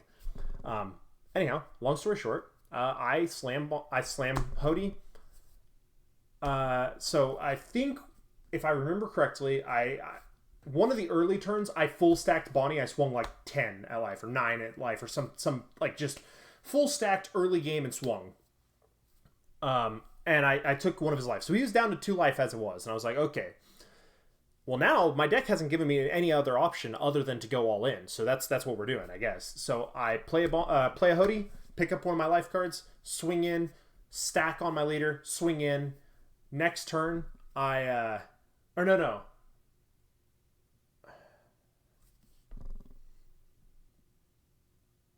What was it? Oh, that's what it was. First time it was Hody, or no, it was Cavendish. Sorry, Cavendish. Play Cavendish because I'm at my 10 Dawn turn. Play Cavendish, restand 2, play Hody, swing Hody. He doesn't take it, obviously. It is what it is. Okay. He gets rid of my Hody. I'm like, okay, whatever. I swing hard with the or I play another Hody the next turn. Swing Cavendish, swing my leader. I'm just belt to ass, essentially. I go to the next turn. He tries to kill me there. I manage to just literally toss every card I've got left in my hand. I have nothing but Hody and a Shanks in my hand. And I go, all right, it's all or nothing right here. He has like 5 or 6 cards in hand. I'm like, oh my god, this is so bad. But he has no blockers, and he has 2 life. I go Hody on field. 3rd Hody. Tap down. He only had 2 Dawn up. I tap down both of his Dawn. He has no Dawn active, no blockers. At this point, is he at 2 life or 1 life? I don't remember. No, it was 2 life. It was 2 life because, yeah, okay, never mind. I remember now. So it was 2 life. I go swing with Hody. Swing with Hody. Swing with Hody. Stack on leader, my 3, swing for 8. So I went 8, 8, 8, 8. That was my math. Because by the way, at this point, he had me hawked last turn and me hawked my Cavendish. So I don't have a Cavendish anymore, unfortunately. So yeah, so I go 8 with Hody, 8 with Hody, 8 with Hody, 8 with leader. He can counter. He takes the life, counters out of a Hody. I'm sitting here. He has like 5 cards. I think 5 cards left in hand. No Dawn active, no blocker, and I'm looking at leader swinging for 8. He's a 6k. I'm like, okay, if he has 2k, 1k, that's all he has. That's all he has to have. 5 cards in hand. He needs either a 2k and a 1k or 3 1ks, and I have lost this game. There's no recovering, because at this point, I've played 3 Hodys, and he's hit me twice. I've been out of life for like 2 turns. I've got nothing going for me. I have to win right here. Yeah, he doesn't have it. He has a 2k in hand, but no 1k to go with it, so he can counter to 8k. The guy looks devastated by just getting ran down by the Bonnie player, but yeah. So long story short, he's unfortunately just killed, and I am able to go to 5-2. The dream is still alive, and now I stand up from here. I think the tournament's over. I finish this game and I take this big sigh of relief, like, oh my god, I actually did it.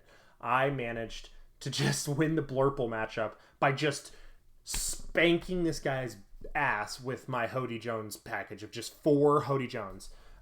My notes for this round is literally says 5-2 Blurple Luffy. 40 Hodys in hand is apparently the key to victory. That's what my notes say. 4 Hody Jones is the key to victory.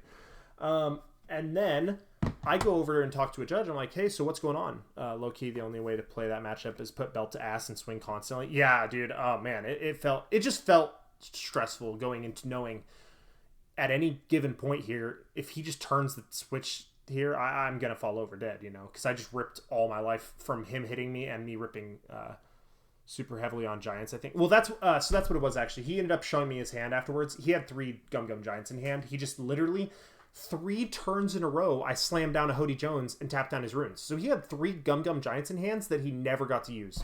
3 turns in a row, he left open runes. I've been playing too much Riftbound. Left open Dawn. 3 turns in a row. 3 turns in a row, he did not get to use it. Anyways, that was what I thought was the final round. I go find a judge, and I talk to a judge. He says, oh, no, there were still multiple undefeated players, buddy. You've got 1 more round. You have 1 more round. You got to play again. I'm like completely mentally, I'm completely out of this. I'm like, no. What do you mean? There's no more rounds. The game's over. The tournament's over. Let's go home. I'm like not mentally in this anymore. Like, I don't know if you guys have ever experienced it. It's kind of similar with sports. Like whenever you think everything is done and over with, you kind of like have that adrenaline dump and you're just like, oh, okay, cool, I'm done. Like I can relax now. No. We have another round. So, round 8. 8 rounds. I sit down, and now, by the way, at this point, unfortunately, very, very sadly, both of the brothers that I was talking to and hanging out with all day that were the Bonnie players, both of them have been eliminated. They are both at 3 losses. One of them was a really sad game, honestly. Matt, I think it was, he lost to a Rayleigh because of the unblockable event. He played against the Rayleigh. The Rayleigh player was very solid. He said it was he recognized this guy's name from online. Apparently this guy is like a pretty big deal. He just had everything he needed. He was able to swing unblockable with Rayleigh for like 15k, and my buddy was out of life, and he just couldn't make it happen. So very, very sad. Unfortunately, they have both been put to 3 losses this round, and they are both out of the prizing. So they are watching me, and I sit down. My opponent is playing Blue Yellow Nami. This game was like what people expect whenever they think of Bonnie being the big bad, like the big evil villain. This is the game. My opponent did not enjoy this game.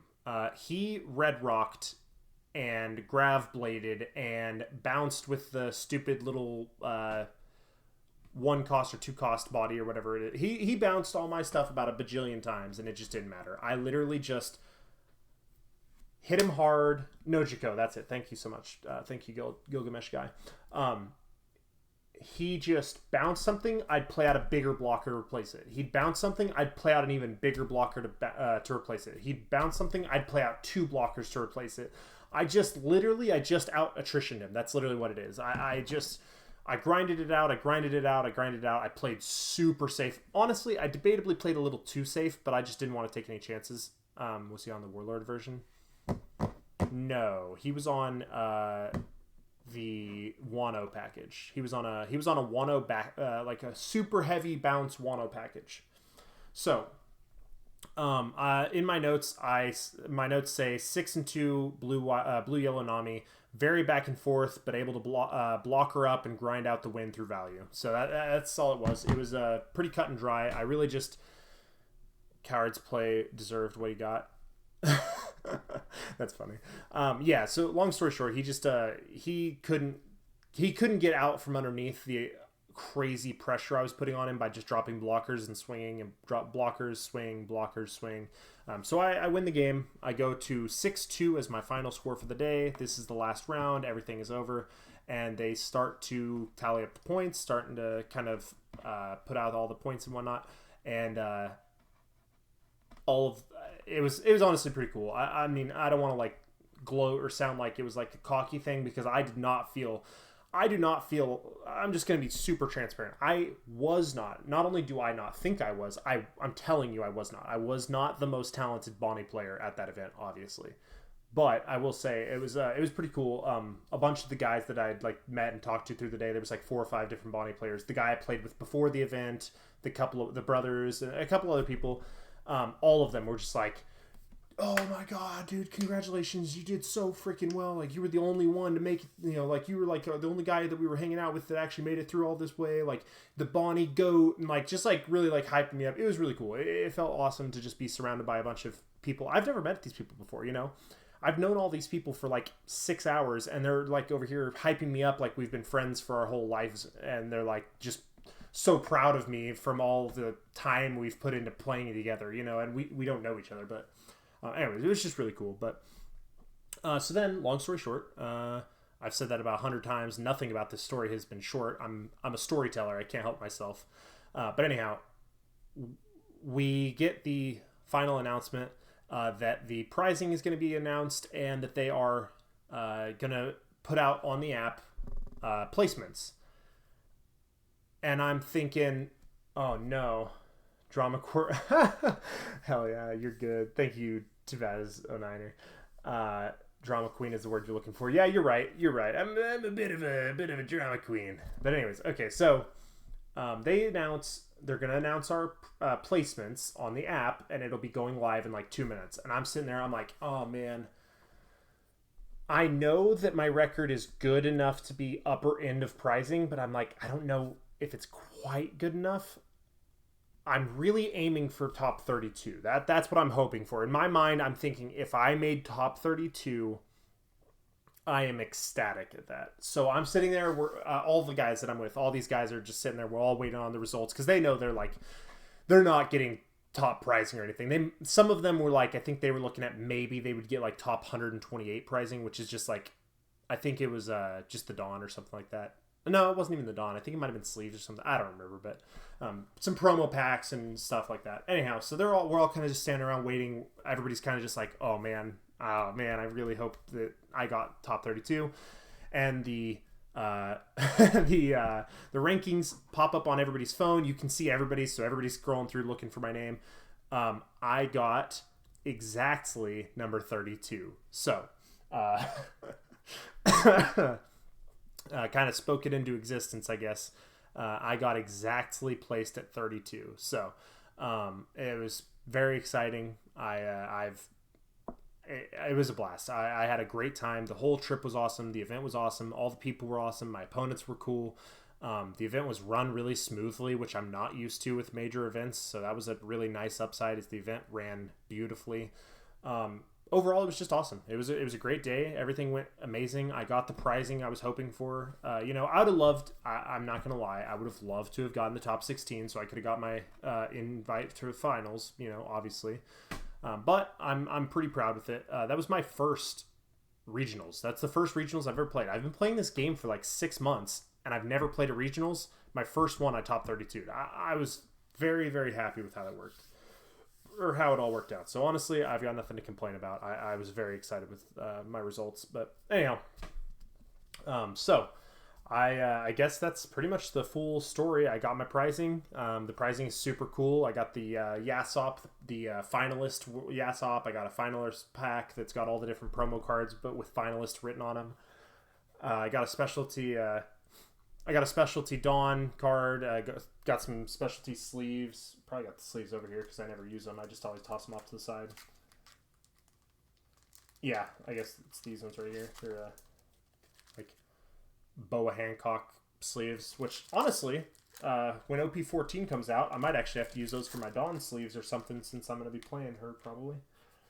But anyhow, yeah, so it was great. It was a good time. Everything went super well. I was very, very pleased with my performance. I felt like I played to the best of my ability. I'm not the best player ever, obviously, by a long shot, but I really enjoyed it. I think it went really well. And now, two things. One, now that we're done with our short little story time here, for one, we can get back to the challenge, which I don't know if Pun Guy's even here anymore. He might have just literally bailed because it's been forever that I've been talking this whole time. So I don't even know if he's still here. But we do have a challenge to get back to, unfortunately, because he did redeem his 10,000 points. So I still have to play. Oh, I'm here. Oh, no, he's waiting. He's been sitting here waiting. He has redeemed his points, which those of you guys that are not familiar or have not been in here very long, for 10,000 channel points, you guys can pick a leader card, and I have to build a deck around it and then play that deck till I get a victory.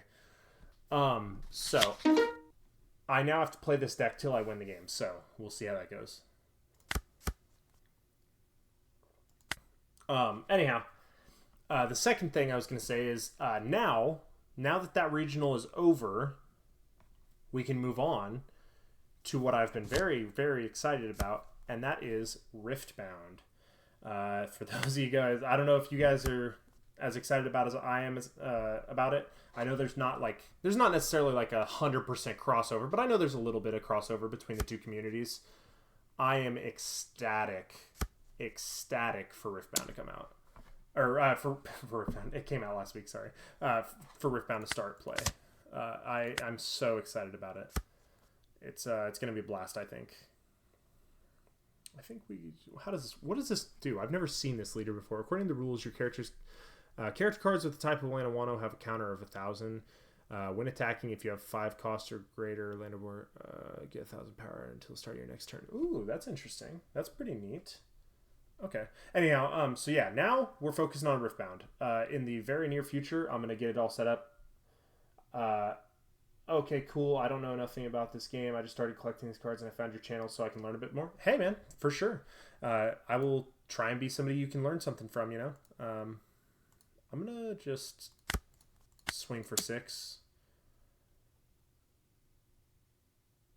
Let's see here how he takes this. Okay, so he's going to take there, and then I'm just going to get rid of his searcher. All right. So, yeah, so just so you guys know, I will be hopefully working on doing some IRL streams for Riftbound in the very near future. I got my laptop ordered, so I'm going to have a laptop coming in about a week and a half, and then we're going to start. I already talked to the owners of my LGS, and they have agreed to let me do live streams from their shop. We're going to just set up in the back corner, and we're going to rip some Riftbound games, probably on Friday nights, it sounds like. Seems like probably the night we'll do it. But yeah, it's going to be a good time. I think it's going to be a lot of fun. If those of you guys that are not familiar with it, you guys should really look into it. The game is very, very cool. 7, 8, so we go 2K, and this goes 4, 5 here. Yeah, so we just go 2K, and we're good. And now we just set up our Laboon, and we go to work.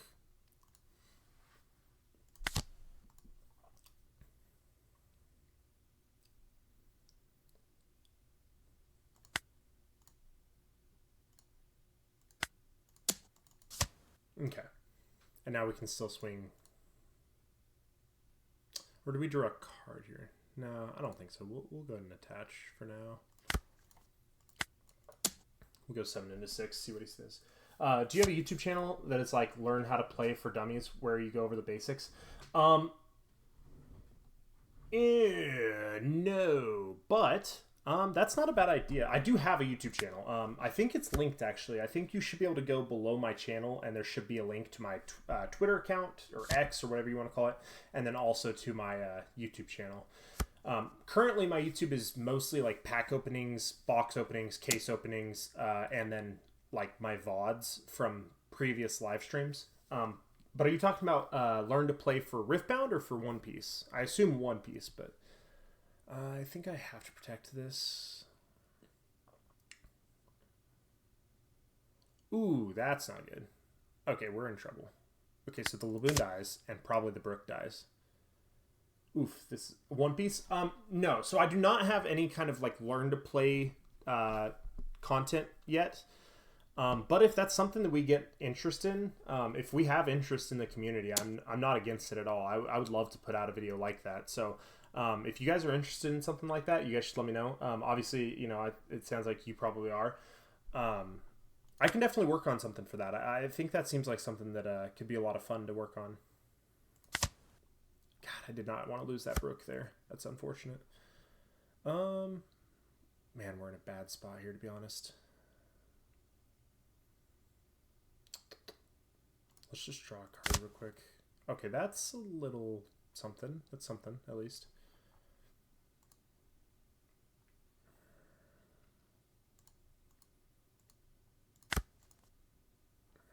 If he has a waterfall here, I don't want him to restand, so... But I guess if he has it, he has it, you know. Let's just go 7 at life. Man, if he has the waterfall, this is going to feel really bad. No, okay, we're good. Freeze that, and we're kind of in a better spot here. But yeah, I'm actually really open-minded to making like targeted content, like content that's stuff that specifically my community asks for, because you know that's what we're here for, really. I do this for fun. Obviously, I do not make enough money. I have a full-time job, so I hate to, you know, if that breaks you guys' you know perspective of what you think that small streamers are, but I would love to do like videos that are specifically stuff that my community is open or like interested in. That makes it feel like I can do things that are actually like what you guys want to see. So I listened to your story, and the deck stuff was in a foreign language to me. I was hoping you had a video for deck setups and what cards actually do. Okay, I see what you're saying. Yeah, I could definitely do something like that. Also, I had considered putting out like a deck profile specifically for Bonnie, since obviously that's the deck I played, where I go over like what every card does and like what the reasoning is for playing specific things. Dendro. If your leader is because Odin, set up to 2 of your down cards as active when attacking. Ooh, interesting. This is getting a little scary here, kids. I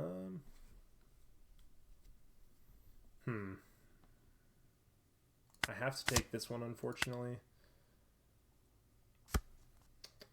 Okay, so what are we doing here? I guess we go 6. Let's just go 6 into 6 and freeze here, and then we'll see what we're looking at. Yeah, I know what you're saying though. I know exactly what you're saying. The when you are brand new to a game, or like when you're relatively new to a game, anything like listening to people talk about things like that, it's impossible. Like, yes, like explain what cards do. Like I said, I'm new to this. That would be great. Yeah, not a problem, man. I definitely would love to do something like that. I could definitely work on something like that. I actually have some time off coming up in the next couple of weeks here, where my company gets to the slow period. Okay, so this is gonna feel a little bad, but I'm actually thinking about dropping the Brook here. So this Brook, obviously, it minuses 1 on the cost. So I'm thinking about minusing the cost here, resting it down, and then carroting this as well, so that he doesn't have access to it.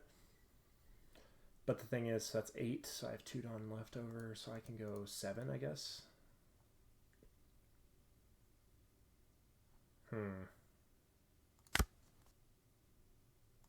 Yeah, I think that's what I'm going to do. We'll go 7, see if he blocks. I mean, if he doesn't block, he's dumb. And if he does, perfect. That's beautiful.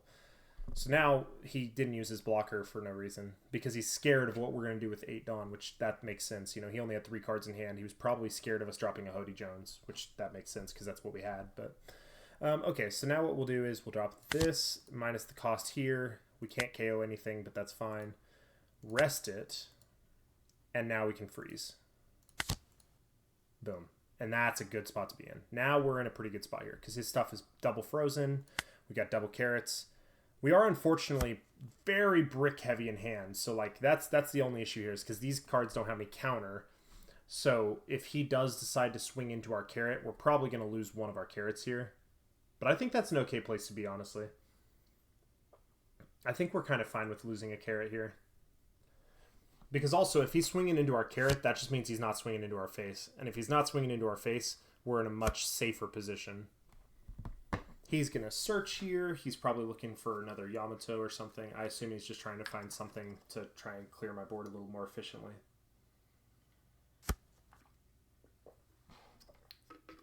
Ah, and he found the Yamato. Unfortunate.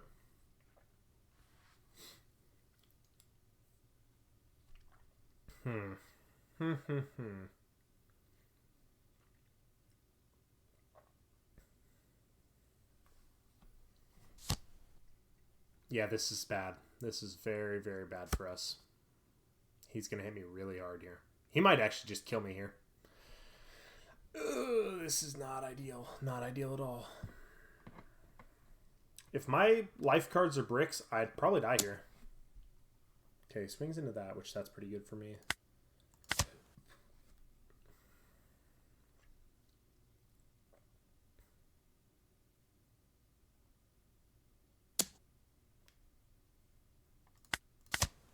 Oh god, another brick. This is really not good. This is not looking good for us, guys.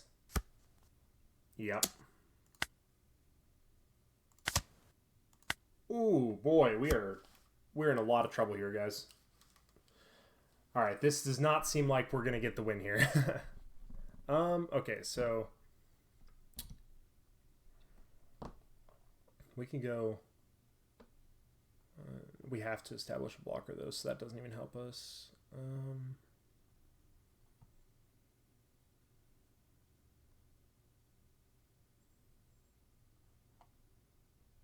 We have a 4-cost blocker, which can get rid of one of the Yamatos. We can get rid of this, which is kind of irrelevant, but we need to get rid of this. So, okay, so we can freeze, KO, trade. But that is a problem. The Mihawk is a big problem here. Okay, so we can go. Let's just go ahead and play it out so we don't screw up our math by any chance. So we have our blocker.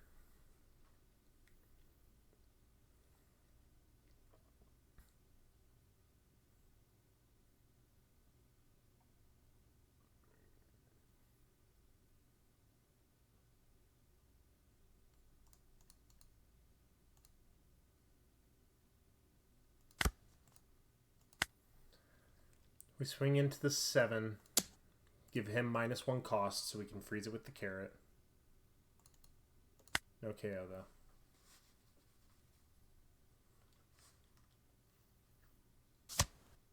That's the worst case scenario, pretty much.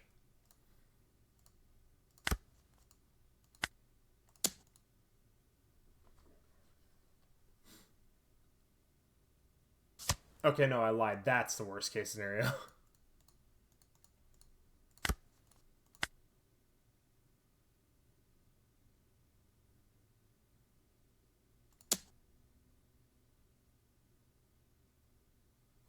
I wonder how this guy could possibly screw this up. Yeah, he just had so much counter in hand, it's not even funny. I guess they all have 1k counters, so this is just a terrible match. Yeah, let's go to the next one. I don't see any way that guy could have screwed that up, but we're not going to give him a second to try. We'll just go ahead and call that one. That one was not our game. Man, this is going to take a long time. I just know it. This challenge is going to keep us on here for a while. At least a while.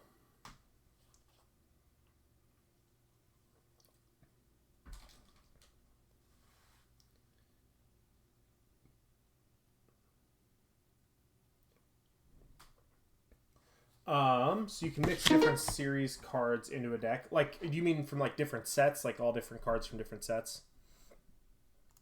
Because yeah, if that's what you're talking about, then yes, you can mix. So like, this is from set 2. This is from set 8. This card's from set 8. Set EBO 1, which was from like the early to mid time. I'm all getting that, by the way. Okay. This isn't a terrible hand, but it's certainly not a great hand either.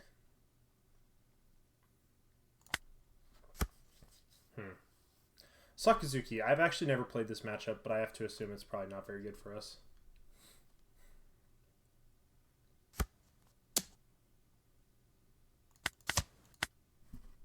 So I gotta start collecting more, LOL. Yeah, I mean, honestly, if you started recently, you really don't need a lot of the old cards. The old cards are not where the strong stuff is for the most part. There is exceptions, but for the most part, the strongest cards in the game all come from like the newest sets on it, anyways. Especially this one, this most recent set, OP13. All the strongest stuff comes from this set, anyways. So you can kind of This is a pretty good time to start the game, is what I'll say.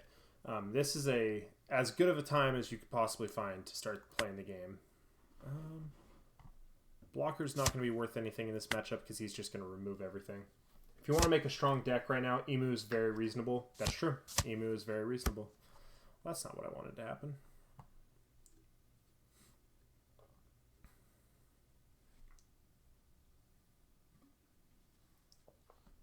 Ace is not. No, Ace is expensive. Ace is expensive, and he's very difficult to play.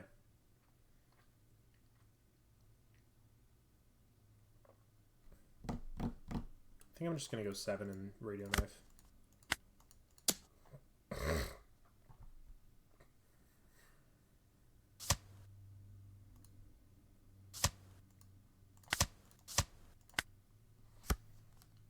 I started 1 week ago. My kids got me on the anime because Sabo is my last name.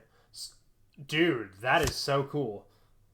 So I want to play him. Sabo is very cool. The deck for Sabo is very cool. The character is very cool. I'm jealous of your last name. That's very neat. Sabo, that's a dope last name. Do we ever counter out of this? Maybe so, but it feels bad for sure though. Let's go 2K. Yeah, that's fine. We're still at 5 cards. I don't want him putting us. He has 4 cards in hand. I did not want to get putting there. So that doesn't feel like very good news for us. I wonder if I can get him to block that though. Maybe. Oh wait, what am I talking about?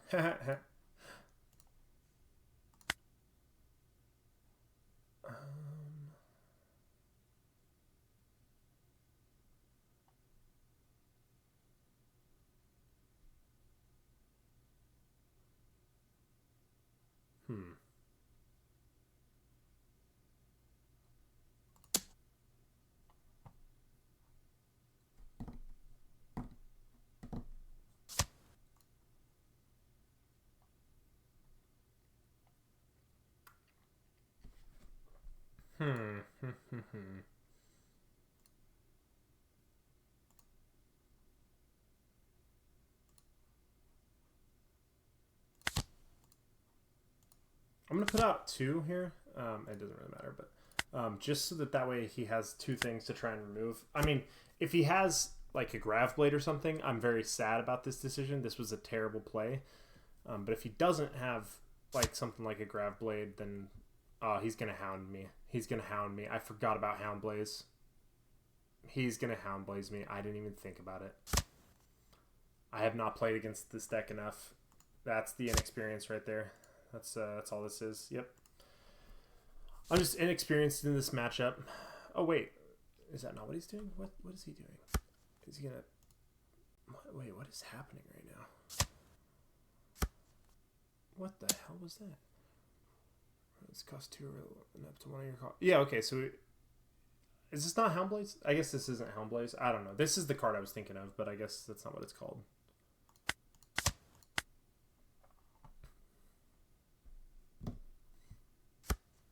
Does it matter what language the cards are in? Meaning, can I play with Japanese cards against English? No, you cannot. Unfortunately, the rules... I don't know why they're like this, but the rules state that you cannot play with cards from a different region or different language.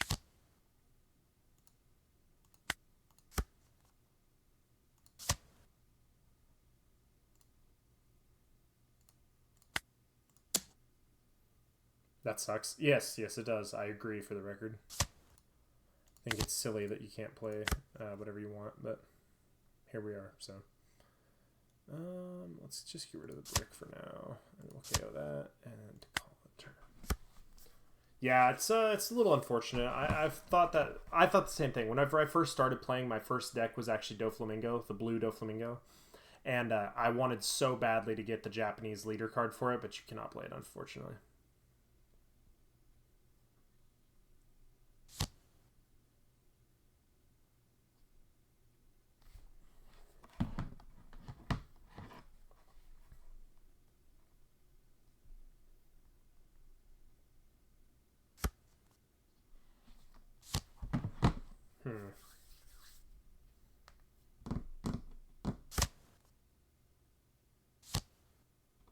If you can explain what you're doing when you're playing, will help me learn, if you don't mind. Yeah, sorry about that, man.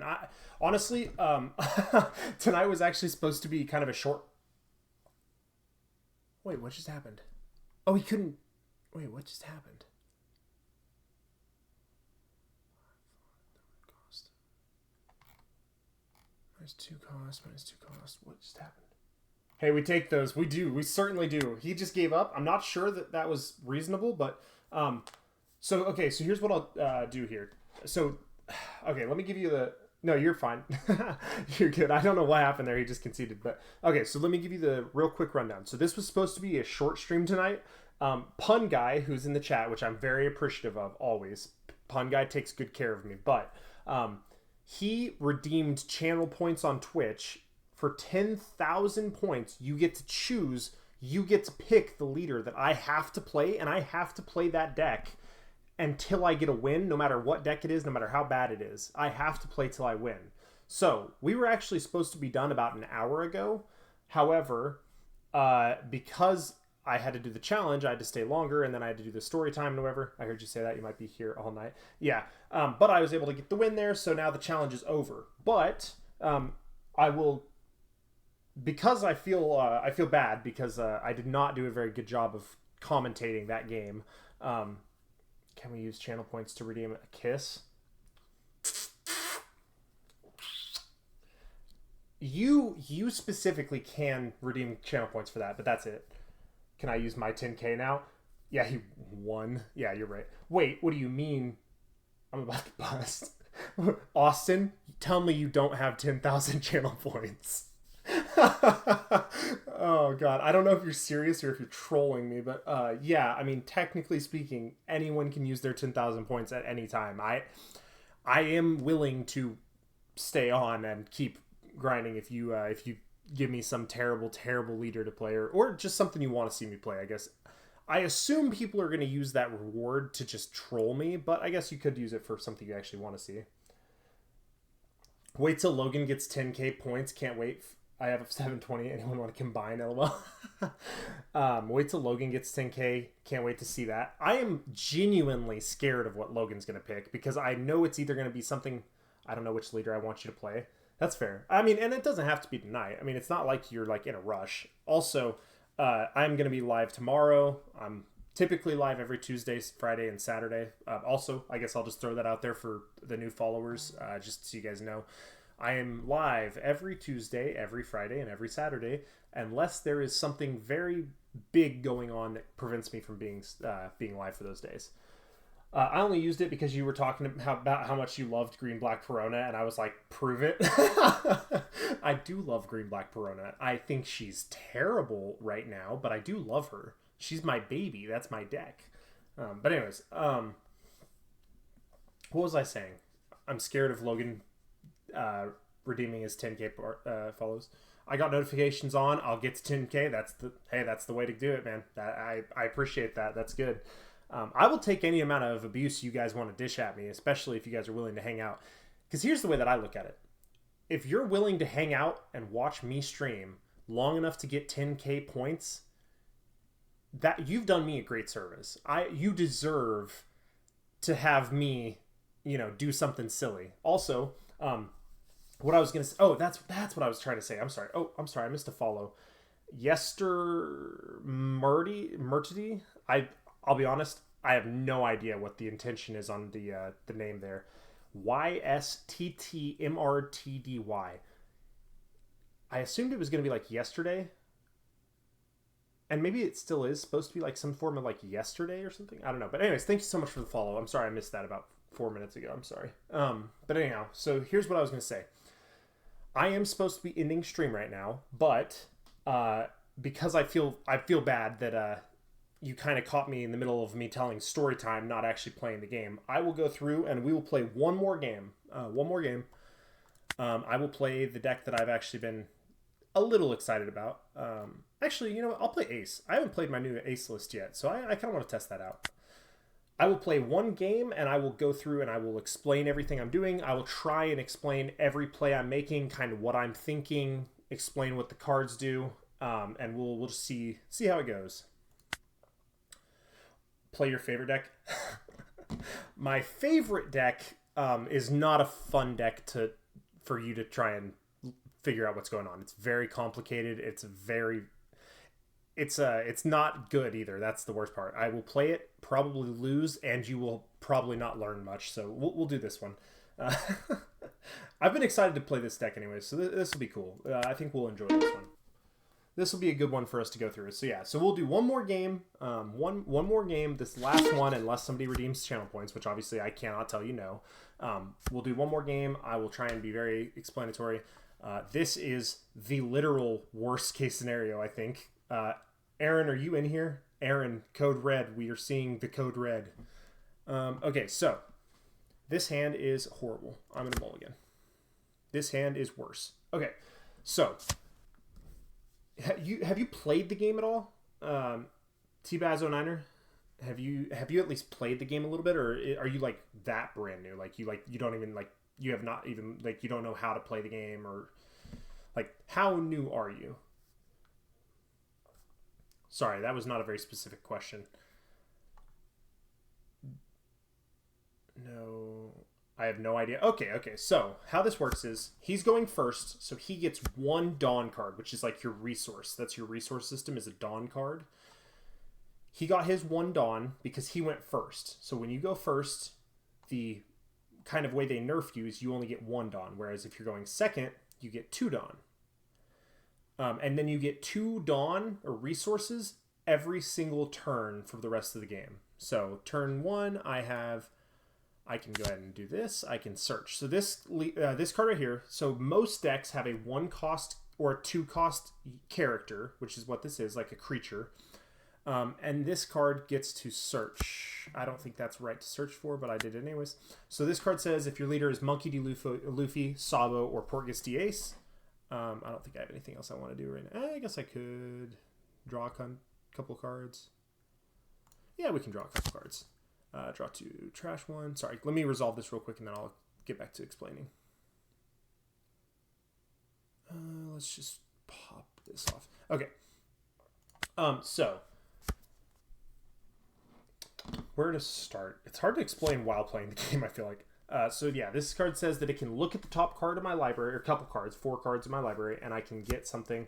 And every searcher has some sort of a similar effect. Like she just played a searcher right there that lets you look at the top 4 and then reveal a Big Mom Pirates, which is what kind of pirate she's playing. Okay, 5 into 6, that's fine. So you draw your 2 resources every turn, and then you draw your card for turn. I think this will be easier to explain to you, to be honest, after or like in between games. I'll try and just explain what plays I'm making. As far as the actual like rudimentary like how to play the game, it might be actually easier to explain to you guys after, or like not during a game, honestly. Let's see here. So we're at 4 dons, so we're probably just gonna do that. We're just gonna go. No, wait, we don't want to swing here. I forgot. We don't want to swing because I play this deck and I know they want to lose that top life card, so we're not going to give that to them because that makes them better.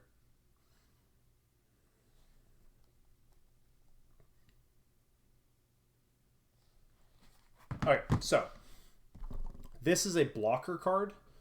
Blocker cards say after your opponent declares an attack, you may rest this card, which is tap it down, and make it the new target of an attack. So like for example here, I could block here, and then I would get to the on KO effect. So I wouldn't take damage because I blocked, and then I get the draw 2 effect from the KO. That being said, I'm just going to go ahead and I'm just going to counter out of that. I think I'll go ahead and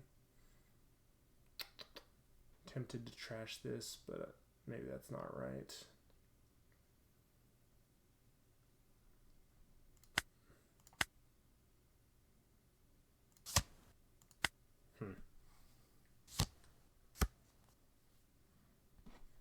Okay.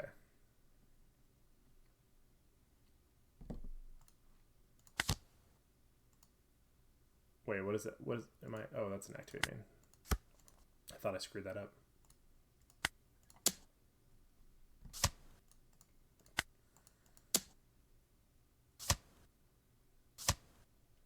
Okay, interesting. Okay, so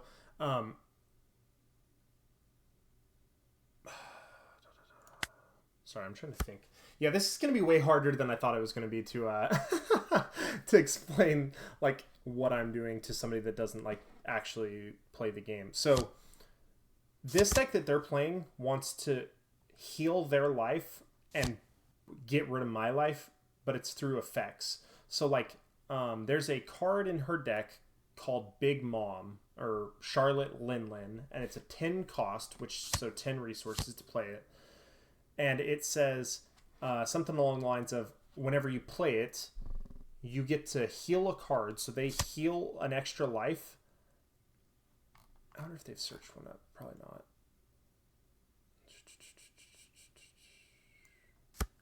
Oh wait, I think that was one. Where's the card at? Charlotte, I saw one. I'm pretty sure I saw one. Yeah, there it is. Okay, so now I can show you exactly what it does. It says, on play, if your leader has the Big Mom Pirates type, place up to 1 card from the top of your deck on the top of your life area, then trash up to 1 card from the top of your opponent's life area. So yeah, they essentially want to heal themselves and get rid of mine just by playing characters out, which is really, really strong. I don't really understand what they're doing, though, I will say. They haven't really done anything scary yet. Not to say that they won't, but...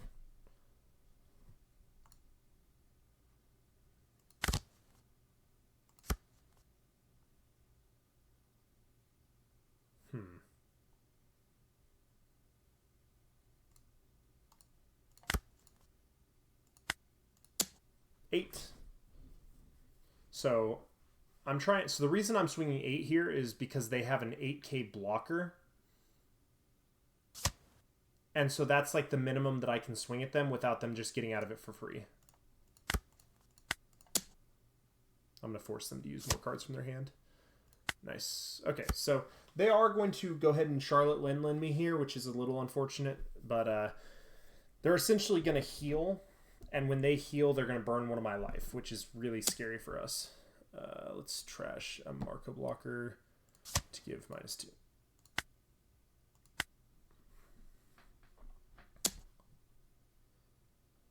No blocker, 2k.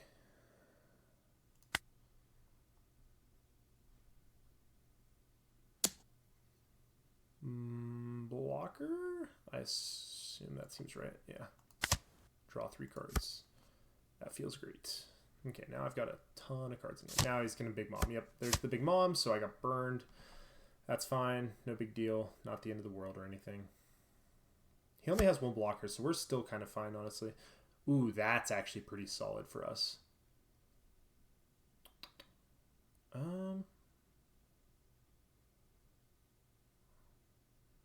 Okay, so we're going to go... Oh, shoot, I missed this last turn. We're going to go 7. 7 at life.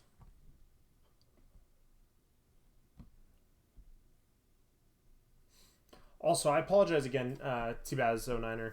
I'm like kind of out of it. It's pretty late where I'm at. I don't know where you guys live, but it is a little bit late at night for me now, and so I'm like kind of out of it.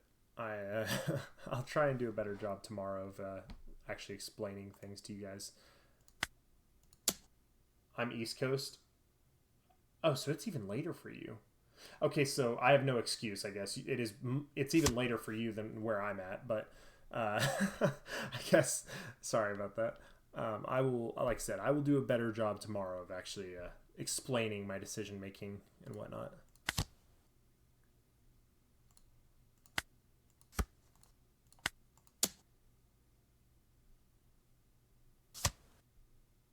Yeah, no, I'm intrigued. Fair enough. Fair enough. Well, that's good. I'm glad you're at least if you're enjoying it, that makes me feel like, you know, I'm not completely wasting your time here. Okay.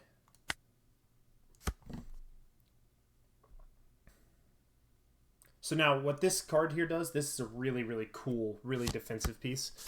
That sucks because I now lost that life from burn, but ooh, he's just going to do that until he can kill me. That's a bummer. That's a real bummer. Okay. So what I'm going to do is... He's going to burn this life anyways, so I'm just going to take it myself.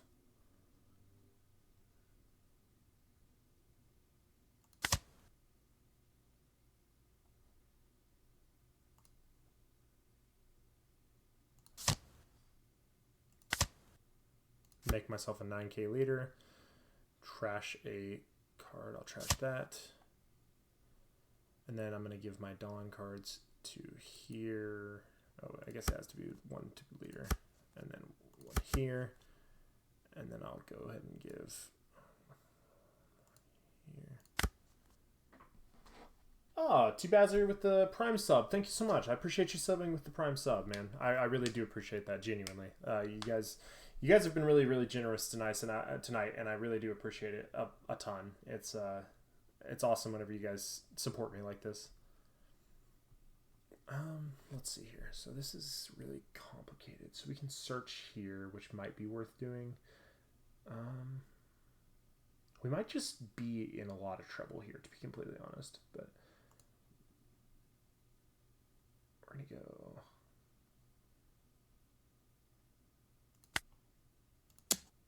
Eight at life.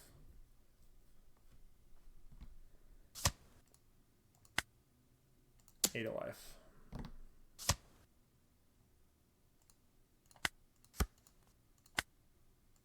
$11 at life. 12 at life. Okay, well, this is going to be rougher than hell. I don't think this is even possible to win this, but we can certainly try.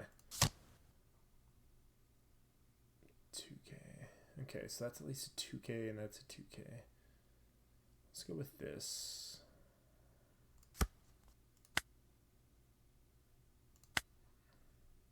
The only bright side here is we do have a ton of cards in hand. And with this amount of cards in hand, we might be able to make it out of this. Especially because we are an 8-cost leader right now. That's the big thing. That's the only reason this is even vaguely possible is because we're an 8-cost leader. Okay, so we got to start here. Let's start strong here. with discarding here to give that -2, and then 2k 1k. Do we have any 1k? Ooh, we're not hot. We're not very hot on 1ks right now. 2k, 1k. I think we probably just die here, but we can give it our best. We can give it our best shot here.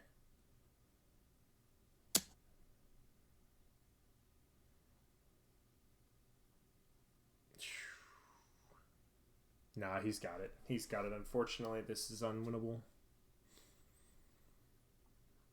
I had it. I have Turbo, so I look for smaller streamers to use it on, and I want to learn how to play this game. It looks numbers wise, and that comes naturally to me. It is all math.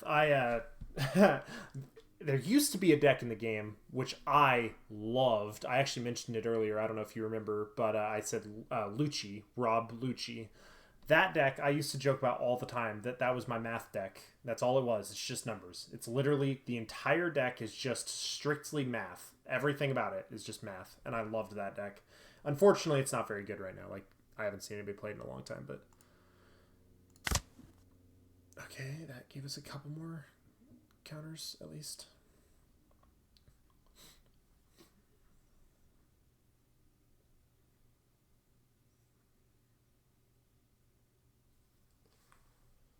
Oh boy, let's see here. 2, 4, 6, 8.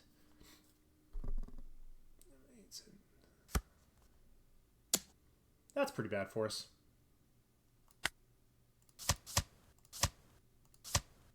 Ah, one more 2k and we actually could have lived. That's crazy. That was closer than I expected, to be honest, but yeah. That's unfortunate. But that matchup, for those of you guys that are still hanging out, that matchup is one of the ones that me and my good buddy, one of my good friends, actually is in here, whereas Gilgamesh guy, he is very excited about that deck, and he and I have been talking about that deck, and I think that Pudding, that deck I just played against, is actually one of the worst matchups we have in the whole game. It's a very scary matchup. But he's also a cutie. Thank you, dear. Thank you. All right, guys. I really appreciate you guys. This has been an awesome stream. You guys have been so supportive today. I really genuinely appreciate it. I always appreciate you guys. Even if there's only a couple of you guys, on the smaller days, the busier days, the slower days, it doesn't matter. I always really, really appreciate you guys. So thank you so much. I appreciate you guys hanging out. I'm going to go ahead and call it here. We're way over what I originally scheduled for today. Today was supposed to be a short stream because I just got started so late.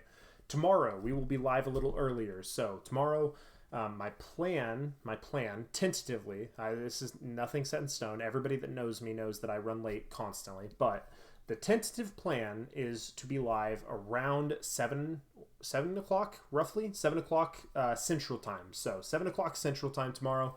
I really want to work on Red Green Luffy. So that's the plan tomorrow. We're gonna work on Red Green Luffy. We're gonna test some different lists. We're gonna test some different cards out. I really want to make that deck work. So that's what we're gonna do. Like I said, I really appreciate you guys hanging out. I appreciate you guys. There was a ton of follows tonight. Tons of follows. Quite a few subs. I really appreciate you guys. You guys are awesome to me. I also appreciate you guys, so many of you guys sticking around and watching. Just me talk essentially for an hour, just telling story time about my trip last weekend. I really appreciate that, you guys. Those of you guys that watch me a lot know that I really, really enjoy the conversating part of Twitch. That's why I stream. I can play video games and talk to the wall all I want, but the big thing is I really enjoy the community. So I really appreciate you guys. Good night, bro. Thanks for trying to explain the game to me. I'll be back. I need T and K points to pick a leader. There you go. You can have me playing Sabo or whatever else you want. I appreciate you guys. I'm going to go ahead and get out of here. I hope everybody has a good night. Be safe, and I will see you guys all tomorrow. Have a good night, everybody. Thank you guys so much.